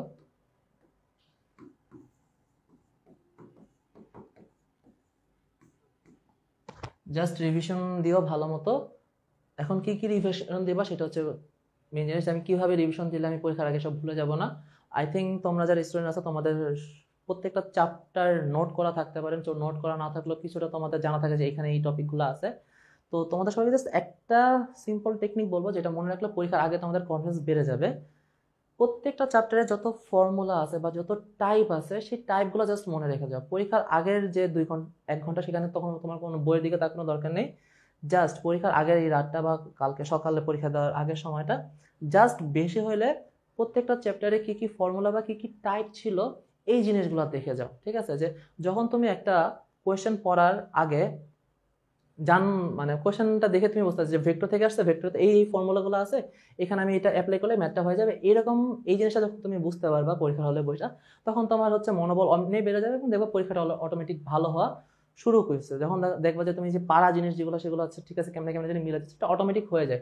কারণ হচ্ছে কি, যখন তুমি ফর্মুলাগুলো অনেক ভালো করে জানো বা ফর্মুলা অনেক ভালো করে ইউজ করতে জানো, যে আমি ফর্মুলা জানলাম প্লাস এখন আমি জানি যে ম্যাথে কোথায় আমি ফর্মুলাগুলো যদি বসাইলে আমার ম্যাথটা কারেক্ট হইতে পারবে। চিন্তা শক্তি যেটা, ওই চিন্তা শক্তিটা তুমি যদি এখন থাকে, জাস্ট খালি ফর্মুলাগুলো রিভিশন করে যাও। আর পরীক্ষার হলে জাস্ট এতটুকু মাথায় রাখবা যে যেটা আসছে আমি জাস্ট কোথায় কোন ফর্মুলাটা বসাইলে আমার এক্সামটা ভালো, মানে ওইটা কারেক্ট হবে। এই জিনিসটা তুমি যদি হচ্ছে মিলাইতে পারো, তোমার আর ভয় পাওয়ার কোনো টেনশন নাই। আর সবাই হচ্ছে নিজের স্বাস্থ্যের একটু খেয়াল রেখো, কজ এমন কোনো অনিয়ম করো না। বাট আমি অনেকের ক্ষেত্রে দেখছি যে এক্সামের আগের রাত রাত জায়গা ফাটায় পড়তেছে, তারপর গিয়ে পরীক্ষা দিল না, ঘুমাইতেছে কম। তো এইরকম কাজগুলো কেউ করো না, কারণ পরীক্ষার হাতে এনাফ একটা স্লিপিং টাইম তোমাদের দরকার আছে। ঠিক আছে, তো তো মিনিমাম 6 থেকে 7 ঘন্টার একটা প্রপার ঘুম তোমার দরকার আছে। সকালবেলা সবাই পরীক্ষা দিতে যাওয়ার আগে নাস্তা করে যাবা এবং সাবধানে যাবা, যাতে হচ্ছে তোমরা মিনিমাম পরীক্ষার কেন্দ্র আধা ঘন্টা আগে পৌঁছাইতে পারো এবং সহি সালামত এখানে পৌঁছাইতে পারো, সেটা সবারই কাম্য। ও যেহেতু হচ্ছে কালকে থেকে তোমাদের ফিজিক্স ফার্স্ট এক্সাম শুরু হবে, তারপরে ফিজিক্স সেকেন্ড, এরপরে কেমিস্ট্রি, বায়োলজি, ম্যাথ চলতে থাকবে। তো একটা বড় স্টেপের ভিতর তোমরা যাচ্ছ, এটা শেষ হওয়ার পর সামনে অ্যাডমিশনও শুরু হবে। তো সবাইকে অ্যাকচুয়ালি শুভকামনা জানাচ্ছি। এই যে জার্নিটা তোমরা এখন পার করতেছো, তোমাদের কোনো যদি প্রবলেম ফেস করো তোমরা সবাই হচ্ছে এখানে কমেন্টে জানো। আমি আজকে রাতে তোমাদের জন্য আছি। যদি কারো কোনো সমস্যা থাকে যে আমাকে মেনশন করে দিও যে ভাইয়া এই জিনিসটা বুঝতেছি না, এটা কেমনে কি অ্যান্সার করবো, আমি যতটুকু পারবো অ্যান্সার দেওয়ার চেষ্টা করবো। কিন্তু কেউ এমন জিনিস আইনো না যেটা অ্যাকচুয়ালি পরীক্ষায় কোনো দরকার নেই, হুদাই হচ্ছে লাইক নিয়ে টাইম নষ্ট করতেছে, এমন কোনো জিনিসের প্রতি টাইম নষ্ট করি না, ঠিক আছে? পরীক্ষার আগের রাত সবাই চিল মাইন্ডে থাকো, রিভিশন দাও, ঠিক আছে? মাইন্ডকে ফ্রেশ করো, দ্যাটস ইট। আল্লাহ হাফেজ। আজকের মতো আমি ফিজিক্স ফার্স্ট লাইফটা শেষ করতেছি।